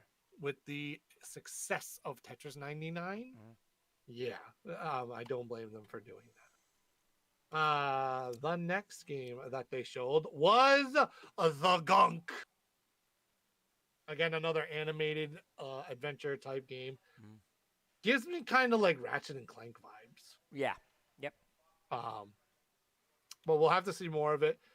This one actually had a little bit of gameplay to it. Which finally, thank you, Microsoft. But it looks cool.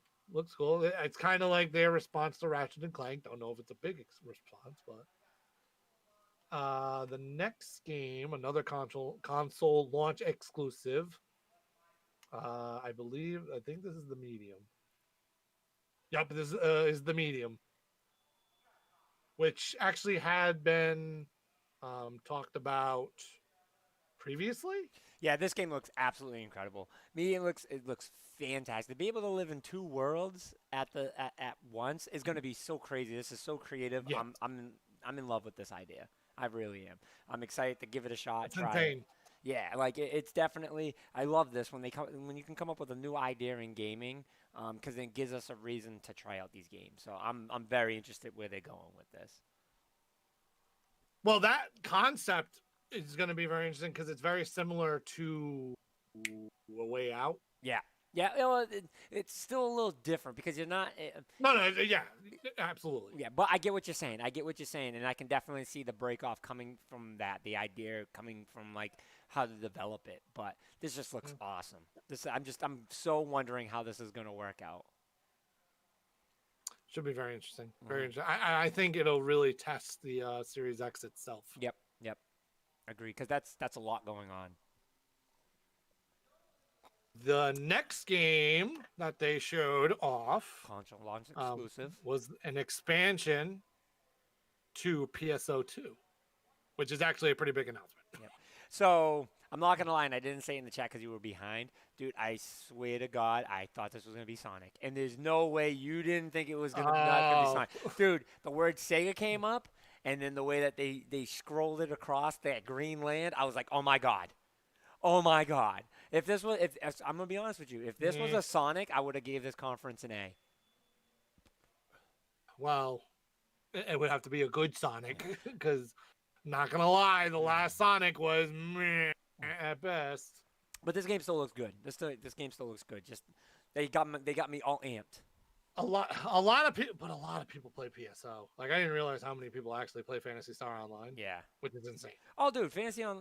Think of how old this game is, and the fan base. Oh yeah, the fan base is huge, and visually, the way they made this looks incredible. Like this game looks so good, and be able to do it on Game Pass. Oh, I'm in love. I'm gonna be all over this game, all over this game.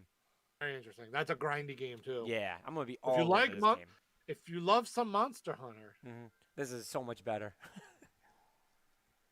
There you go. A futuristic Monster Hunter, man. I'm all about it. I'm all about that tech. Like, I love that crazy. Right. Like, oh, dude. Watching it is getting me excited again. Because I loved it when I seen it. I'm just like, oh, man. It's just visually looks so good. So good. If you're into visual shit, like, this game has got you all over it. Yep. I agree. Yeah. I agree. This might have to be our group game, man. What, PSO? Yeah. Maybe. We'll see. I need a group game. Yeah, we do. I do need a group game. Animal Crossing is not the group game. No, I was hoping it was going to be, and it's not.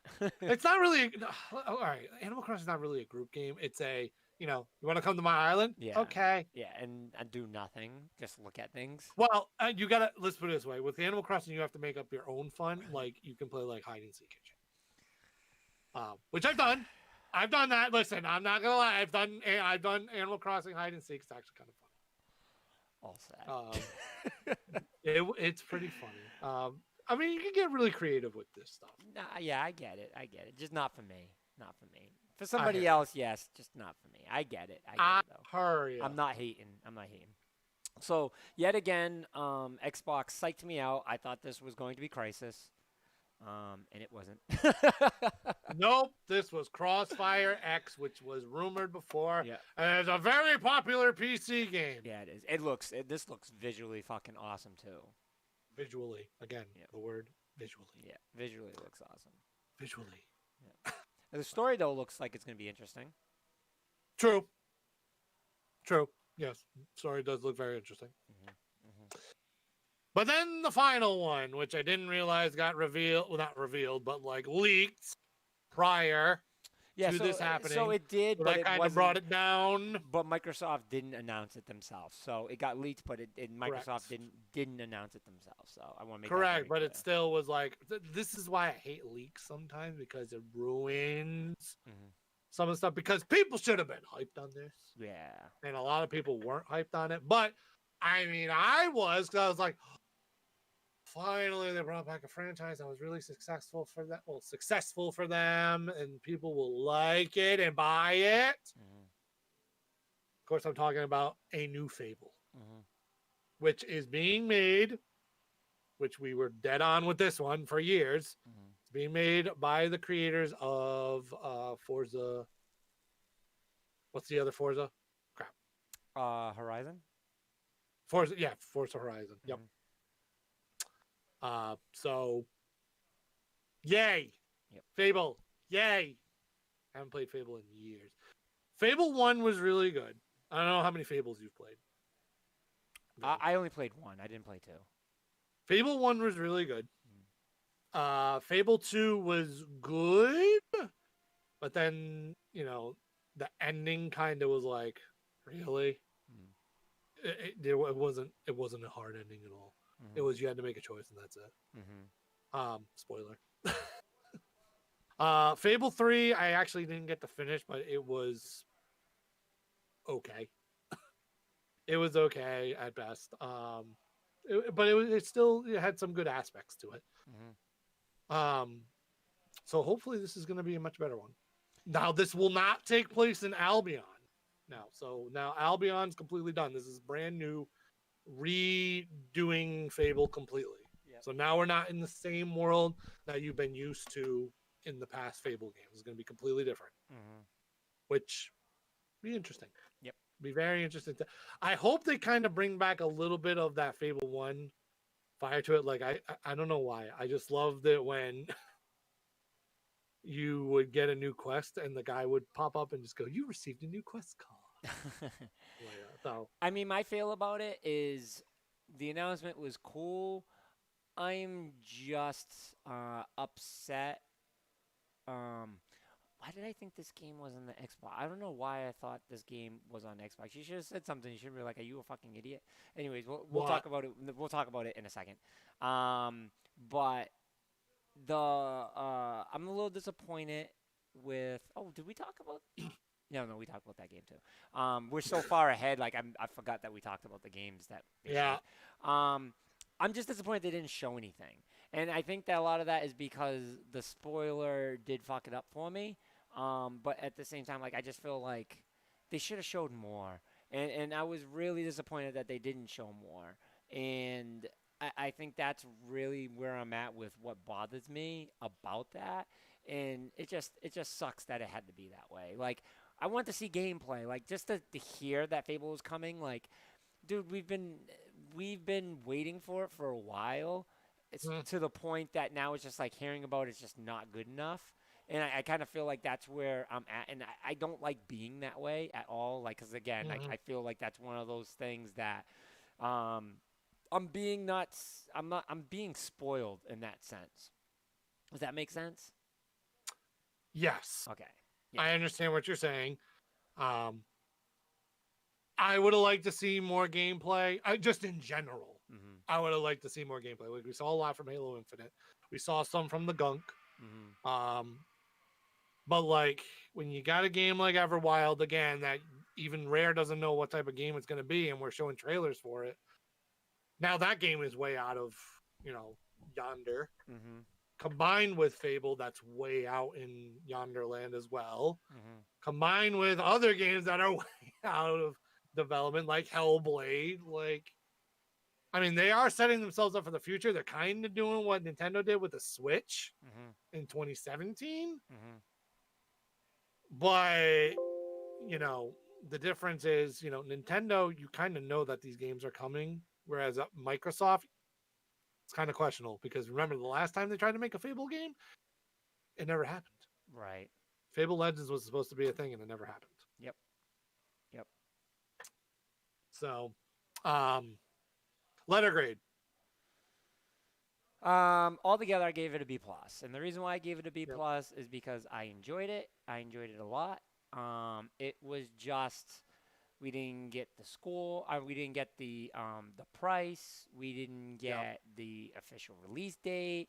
I felt like again we've seen a lot of cinematic stuff. And to me, I think this should have been more about gameplay because it's being so close. And they did announce too. We didn't mention they did announce that they will be doing another one. They will be doing another one. I just want to make sure this volume is off so that way when I switch that it doesn't go loud. That they're going to be doing another one next month or this month. I don't know if it's this month or next month, but it's just like get it done. Like, get it done now. But again, it wasn't a bad conference. So, Andre's not on the show, but Andre's whole feel on the whole thing was he gave it a D. And I definitely don't think it's not a D. It's definitely, in my opinion, not a D. by any means, but I get where he's coming from in his anger. And I did say this. I'm gonna back up myself, and I'm gonna say, you know what? I did say this that Xbox needed to come really, really big with this, and I thought it was Yeah. super important. And did they come really big? I don't think they did at all. But Mhm. again, what I said at the beginning of the stream, I really think they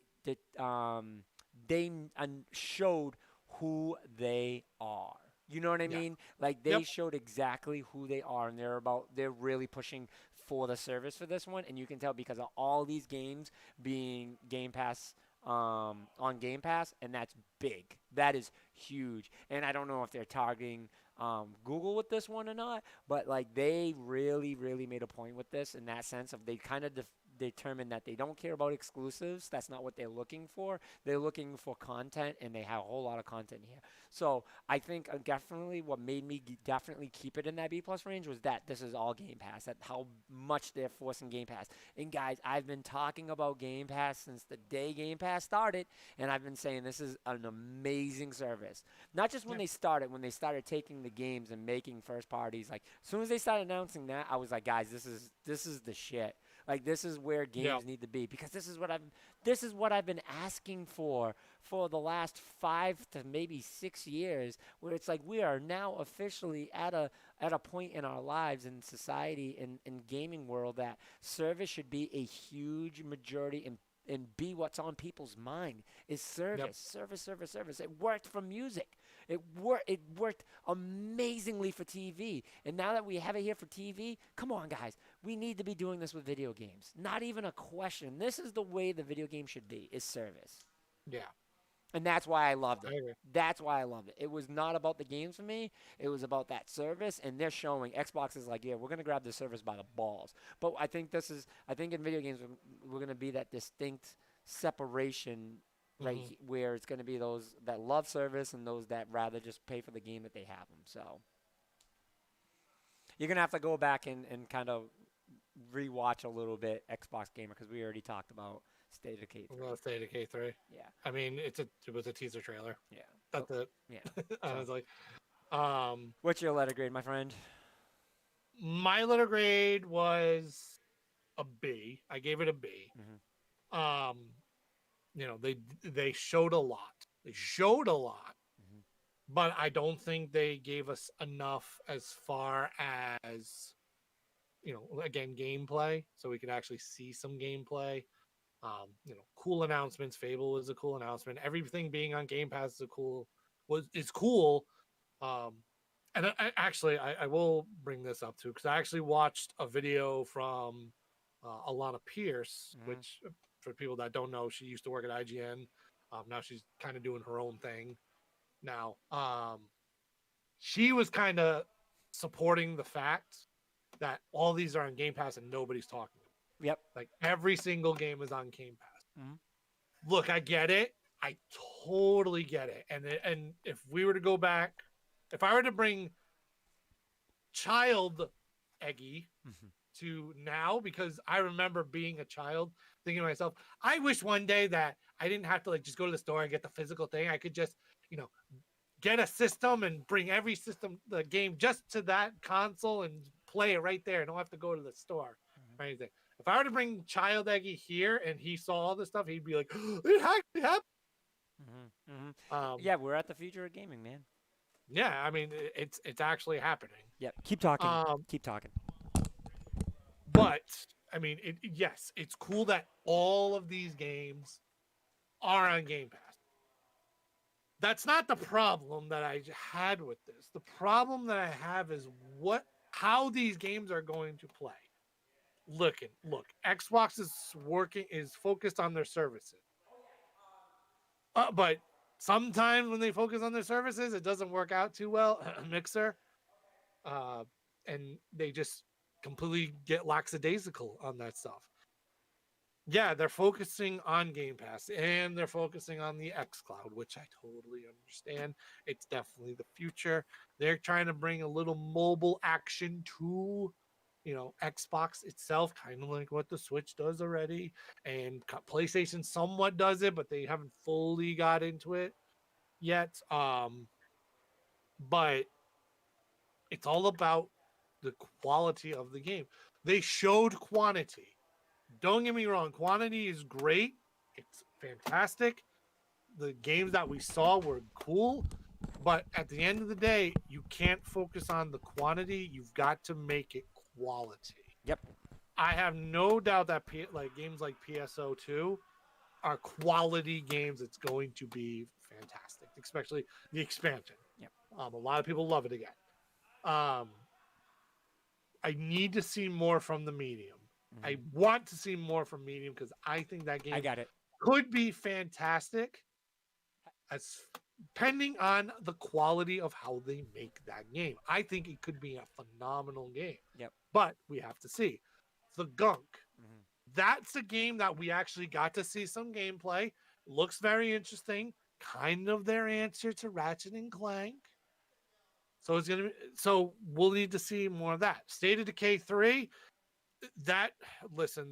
Honestly, as far as that game goes, that game can only go hot, get only better.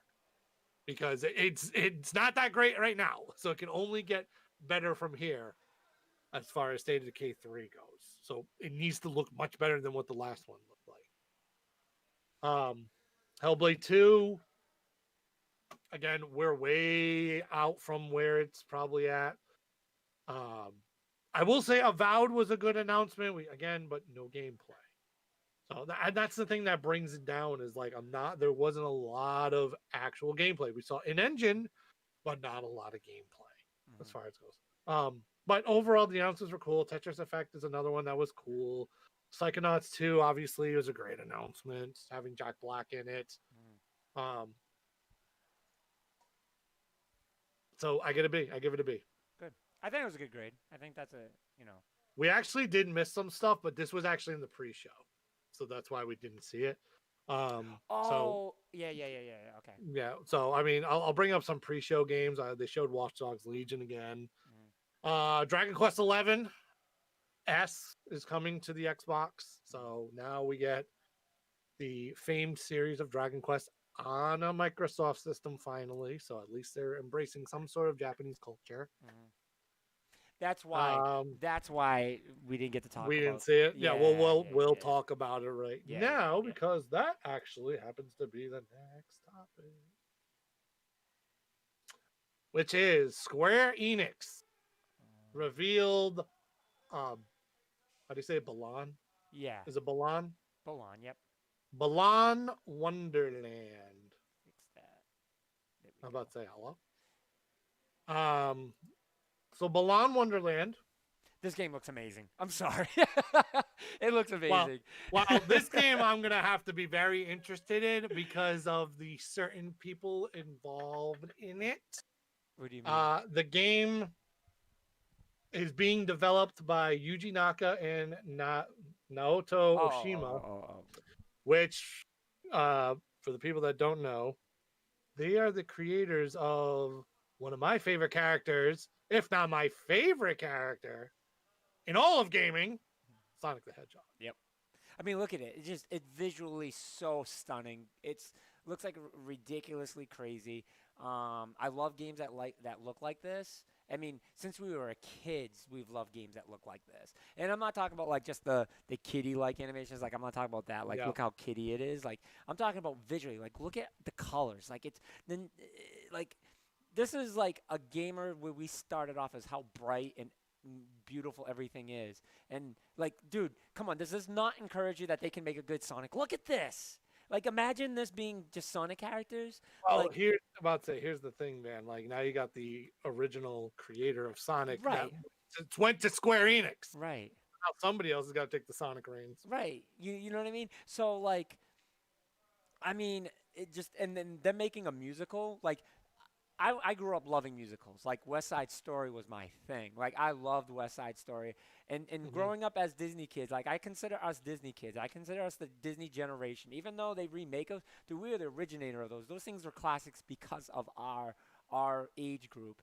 And, dude, Disney is all about musicals. All about musicals. So seeing this is just a wonderful thing. Oh, I hope this doesn't crash. Yes, absolutely. The reason why this game really piques my interest, obviously, because it's got that very Sonic vibe to it. 100%. But you know what else? What other vibe has to it? What? Which I'm shocked that they kind of incorporated this aspect of it. It's got a Mega Man feel to it. You feel that? Yeah, you think Think of it this way. Like the way it runs is very Sonic. The engine itself, very Sonic, very Sonic, very Sonic. But throwing in the different costumes and power-ups and all this other stuff gives me that Mega Man feel. So now it's like, okay, really? We're really trying to get me to play this game. That's Sonic, Mega Man. Yeah. We're really trying to get me to play this game. Yeah. So I may just have to be like, okay, I have to play now because now I'm getting that vibe. It does look really beautiful, though. By the way, this is not just for Xbox. This is going to also be on the Switch. Yeah. Yep. Points for me. Sorry. Yeah. Yeah. This would probably be. I'm not sure though. This game I might have to get on Xbox. Only because like I don't know if there's going to be a power difference, and clearly the difference between an Xbox and a Nintendo Switch is going to be tremendous. But I don't know, like this does definitely see like it can handle a Nintendo like graphics. Oh, absolutely, I totally agree with that. But no, I totally understand if you want to get on Xbox. I mean, it'll definitely run a lot smoother. I don't know. You know what I mean? Like, this is a game that I might want to play on a Switch because I want it to be portable. You know what I mean? So yeah, sure. But I'm not 100% sure. But it's also something where if you are not totally convinced on playing it, you can just get on Game Pass. Because again, every single game is on Game Pass. So if you're not completely sold and you're not going to definitively say, okay, I'm going to buy this game, if you have Game Pass, you can play it. Which also, if you have Game Pass Ultimate, you can play it on the xCloud, which you bring on the go. I just screwed myself from Nintendo. But no, I mean, for real, that's how I would feel. Yeah. But it's like, if I'm not completely sold on it, I know it's going to be on Game Pass. If I have xCloud capability, I'm going to play it on with portably on the go with xCloud. So I think it's totally understandable if people say, I'd rather play on an Xbox, plus it'll run a lot better and stuff. So I totally get it. But still, very interesting announcement. Yeah, very, very, very. Really pulling at my heartstrings. Yeah, when I was watching it, I was like, I was just like visually just, I was mounted to the screen. So I was it just read Sonic. Yeah. The whole time I was just like Sonic. Yep. No, like, that's exactly true. I felt Sonic all over it. So. But our next topic. So I haven't watched this one because this was just recently, right? This was the all right. So you didn't watch this? No. But I watched some of it. Yeah. Because I watched the other one, and to be honest, like I don't want to keep watching this because like I feel at this point like they're just gonna keep showing the same fucking shit. Well, I will say this one I would watch because I will be totally honest. The last time we talked about a war table. What was my reaction? It was, yeah, right. I don't know, right. But I didn't watch it specifically. I was watching actually someone react to it, but I was watching like key parts of it. Now I'm not doing anymore. Yeah. It actually looked a lot better. It looks. Well, it looks very good. Yeah. So they did something within the past, whatever, between the last war table and this war table to make it look a little bit better than it did before. Yeah. So now I'm like, okay, it looks a little better. The gameplay looks a little better. It looks a little more polished. So clearly they're working on this. What's going to matter to me is all the details of the things that I can do within the game. That's what's going to matter to me. Yes. The visual, like, okay, great. I do want it to look pretty, and that's something that I said. Like, I do want it to look good. But it's going to be the content. This is what this game is going to be all about. What's going to make this game work or not work is going to be content. And not just the content, how it feels when you play it. So I need to know that this feels good and that there's going to be tons of content. And if you're going to make if you're going to make multiplayer great, then that's fantastic. That's what this game is going to be strongly based on is multiplayer. Then now you have to become game. And they're setting the bar so high for this that it's just like this is going to be one of those games that it has to work. It's either it has to work perfect or it's not going to work at all. And if they make this like Destiny, I'm happy with that because look at all the support Destiny gets and like it looks like it's going to be a great game. So this game I'm not talking too much about because there's not a whole lot like I'm expecting from it. I just want it to work. Does that make sense? Like I'm not expecting anything. I just want it to work. Oh no, I totally agree. But we've said it before. This literally just looks like a hugely upgraded version of Marvel Ultimate Alliance. Right. Which I never got super into Marvel Alliance. I've played it here and there and dabbled in it, but like it all deals with game time. You know what I mean? I don't have a whole lot of game time, but with my Switch, like once I had my Switch, I was just like, I really should be playing Marvel Alliance because that's definitely the console to play Marvel Alliance on. Yep. So. But again, visually, this game. I mean, I'm just saying visually, it looks a lot better than it did before. Visually, gameplay looks cool. I always thought the gameplay looked cool, but because even looking at these scenes, like with Hulk, it's pretty freaking amazing. Yeah, no, it looks good. It was good. It just looks like they've definitely shown a whole lot more, and I think it seems like they're listening to people and what everyone's saying. So, it's gonna be exciting. The problem is when you get a franchise like Marvel, I said this the last time we talked about this game. The movie set the standard so high that when you take a franchise like this, now you're expected to be this. That's it. Nothing less. You have to be this. And, correct. And that's where you're at. And that's why I keep saying they need to make a good DC game because I think you can get away with making a decent DC game and it being incredible. I agree. Because there's so many bad titles. Except for Batman. You are no longer allowed to make a bad Batman game. You can't. No, that's the one franchise. Rocksteady screwed it for everybody. Agreed. Agreed. I mean, you can't get any worse than the Superman. Yeah, this looks fantastic. These scenes, the scenes look incredible. Yeah, this looks incredible. Like they did some polishing. Yeah, Square Enix did some polishing. I just feel like the action is a whole lot more action that they're showing. Like a lot is going on. Yep. A lot is going on right now, and this looks fantastic. This definitely looks better than what they've been showing. Agreed. Again, I didn't think it looked awful. Like I was kind of confused what people were complaining about, but like this just looks better. Like much better. Yeah. Much better. Yeah. It looks so much better. Yeah. You know what would be cool is if you use the Hulk, and Hulk is mad strong, but imagine where the ability is like he's strong, he can break everything, but he's very hard to control where like he rages. So they make it where you can't. Where you kind of have to control the situation with them. Right. Like he's very hard to control. He's moving around so much and stuff like that. That would make sense. You know what I mean? Like that would be awesome. Like he's great and he's strong, but like certain things happen to him. Like say he gets hit, like he gets madder, so he's getting out of control. You know what I mean? Like so he's harder. Yeah. He's not as fluent to control. Like maybe. Uh-oh. You still there? Can you hear me? Okay. Here. Yeah. No. Everything. Oh, just froze a little bit. Yeah. Just froze a little bit. We're good. But like say it's not like Thor. Like Thor probably moves very smooth and stuff like that. So. Oh yeah, absolutely. I'm just checking the feed on Twitch. Yeah, we're good. We're good. Yeah, everything for like a second. Also, there were 2 reveals from this. Okay, shoot. Did you want? Go ahead. No, go ahead. Well, we're spoiling it. Sorry, man. No, that's fine. That's fine. They did show the Hulkbuster already. Oh yeah, no, they already showed the Hulkbuster. Yep. They already showed the Hulkbuster, but they did show a new Avenger, which kind of not really surprising. Because he should have been in the game. But Hawkeye. Oh, I already seen him. Then they had him bandaged up and shit like that. Yeah, I see. Yeah. Well, this was the official reveal. Yeah. I guess. So this was the official reveal for Hawkeye. So Hawkeye's in the game as not DLC. But they did say that there was going to be, some DLC packs coming out, obviously, with new heroes.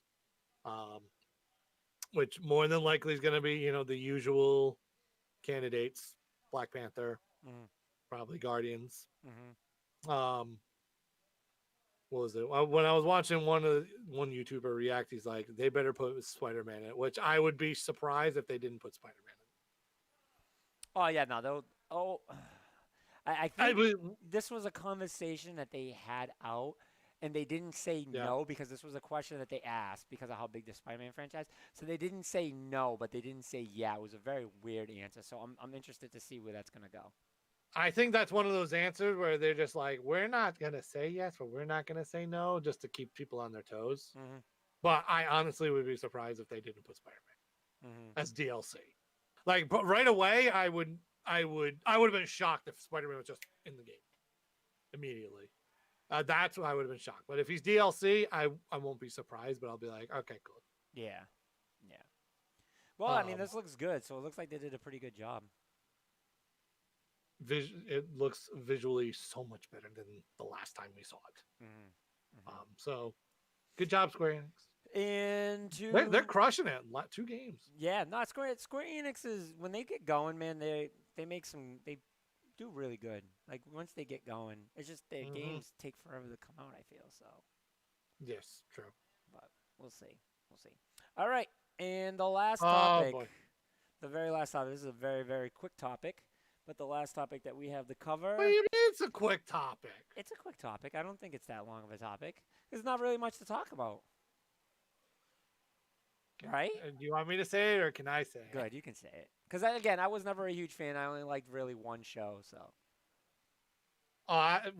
Yes. Like, we've talked about this in past shows. Yeah. Like, recently. Yeah.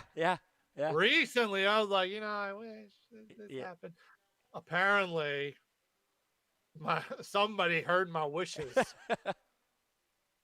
G4, the defunct cable television network that featured tech, gaming, and entertainment. Why are we still looking at Marvel? Oh, no, we're not. Woo! You know why? Because I was used to the photo that I put in the thing before. But So much better. There it is.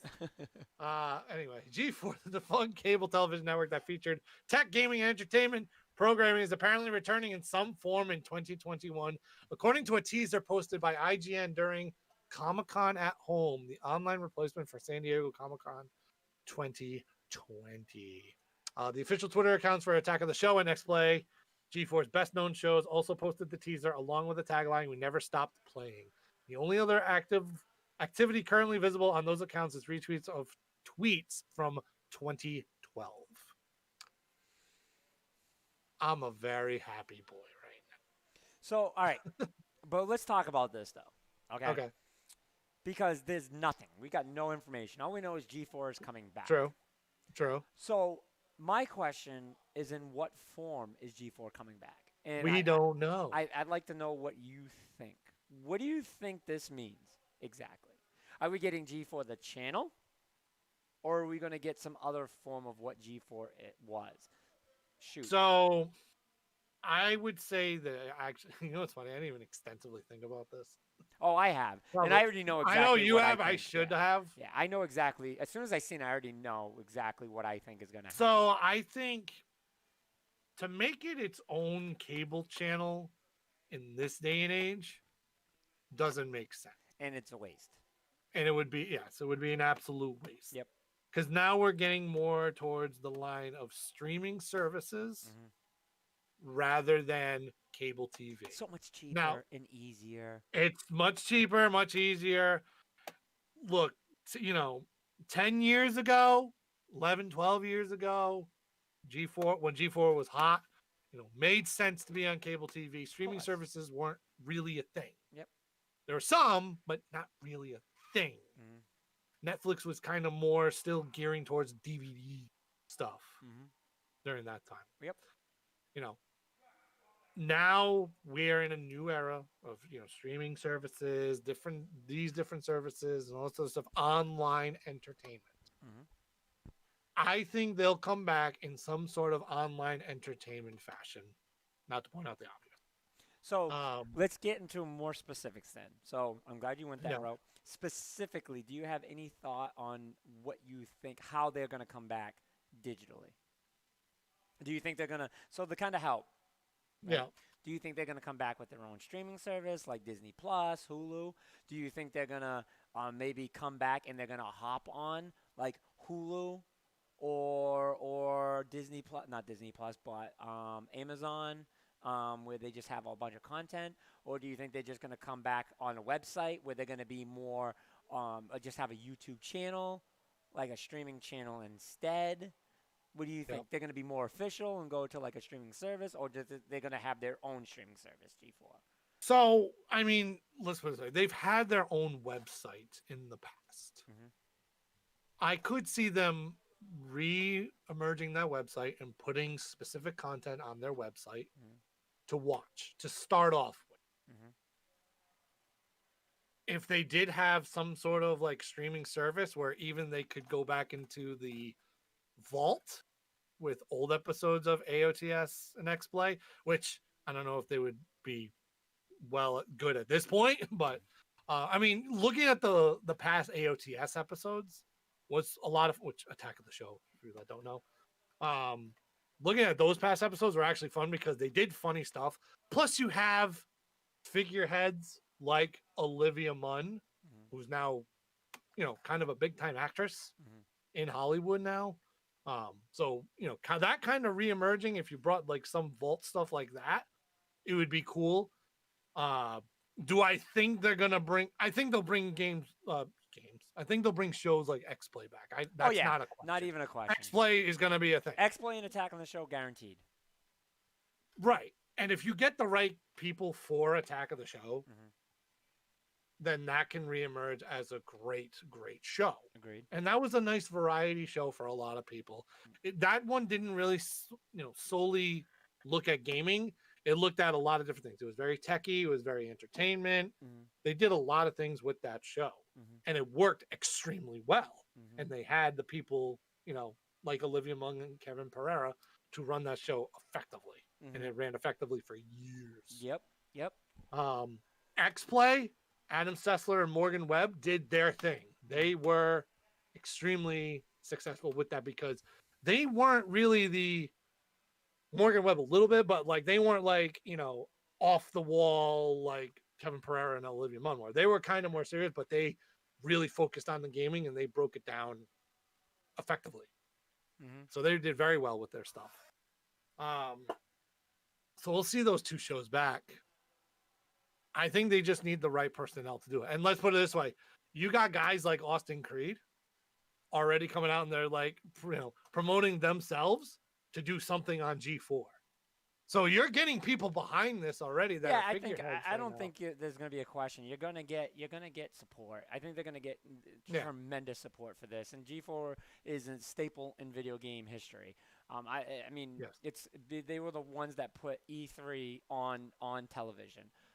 Yes. So, I mean, I don't think there's going to be a question. I just think what content they're going to come back. I don't think they're going to. I think they're not going to come on Hulu or streaming service because I think the streaming service would have announced it. This wouldn't have been their own thing. This would have been Hulu would have announced it a completely different way. They would have wanted their name all over it. I think they're going to come back. Possibly maybe as their own streaming service, but more likely as their own YouTube channel. Where it's going to be, you're going to see a bunch of new shows and shit like that. That's the most cost-effective way to do it, and the real way to do it. Could even be YouTube Live, like, you know what I mean, like stuff like that. Yeah. But I just don't see them doing like a Hulu. Like, I wouldn't be surprised if they did say, "Oh yeah, we're going to stream on Hulu," but I think I would be surprised if they were streaming on Hulu and this wasn't announced through Hulu. Does that make sense? Like, I think that would be. Yes. I think that would be more likely if it was Hulu. That Hulu would have been the one to announce it. Well, you got to remember too, which I don't know if they're going to have any type of partnership with them again. I don't think they will. But G4 was technically under the NBC flag. Okay. Yep. They were technically under NBC. There's technically only like real two stations. There's only CBS and NBC. Oh no, 3 ABC. But I think CBS. No, I mean there's Fox. No. But there's companies that own them. So like you think Well, you think Foxes run themselves, but they're actually not. They're actually Fox is actually owned by a branch of I think it might be CBS. I think. actually, Fox is owned by Disney now. Oh no, you're right. You're right. But Yeah. I think CBS is owned by Disney.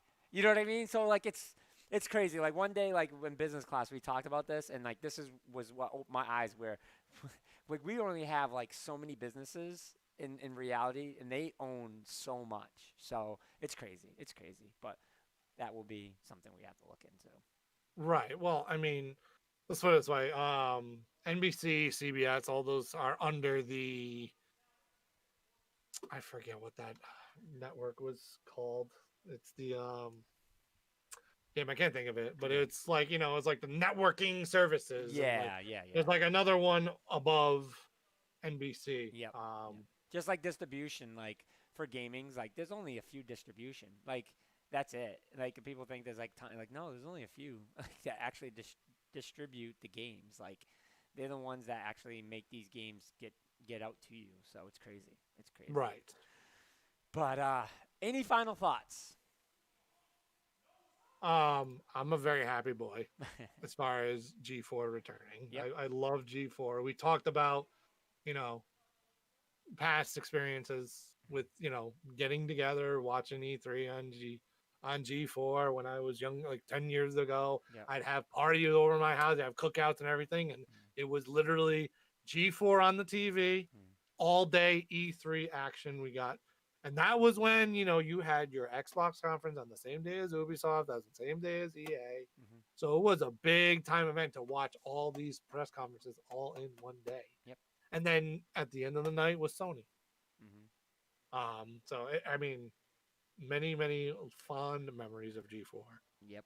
And we'll have to see what the extent of what they're going to do. Yeah. Exciting. Very exciting stuff, and I'm happy to see them come back. So I love to see what they do with it now. So positive news for 2020. Yeah, no, definitely. That's all I have to say. Yeah, no, definitely. Any little positive news we can get out of 2020 is always a plus. So I agree. Any final thoughts of anything else as far as in the day that you want to share, or get into, or anything along those lines? Fireworks are going on right now in Animal Crossing. Yep. So I'm gonna have to hop on Animal Crossing and watch some fireworks and do a raffle because there's a raffle in the game. Nice. As well. Nice. So definitely check that out. One last thing I will say, because we haven't done the rumor police yet, actually. Yeah, I didn't even get that ready. No rumor police. We'll get that ready for next episode. Okay. I have been hearing rumors again about a possible Switch Pro. I'm done with that. I'm done with that. I'm over that. I've been done with that. I've been done with that because let's put it this way: let's talk hypothetically for 2 seconds. Yep.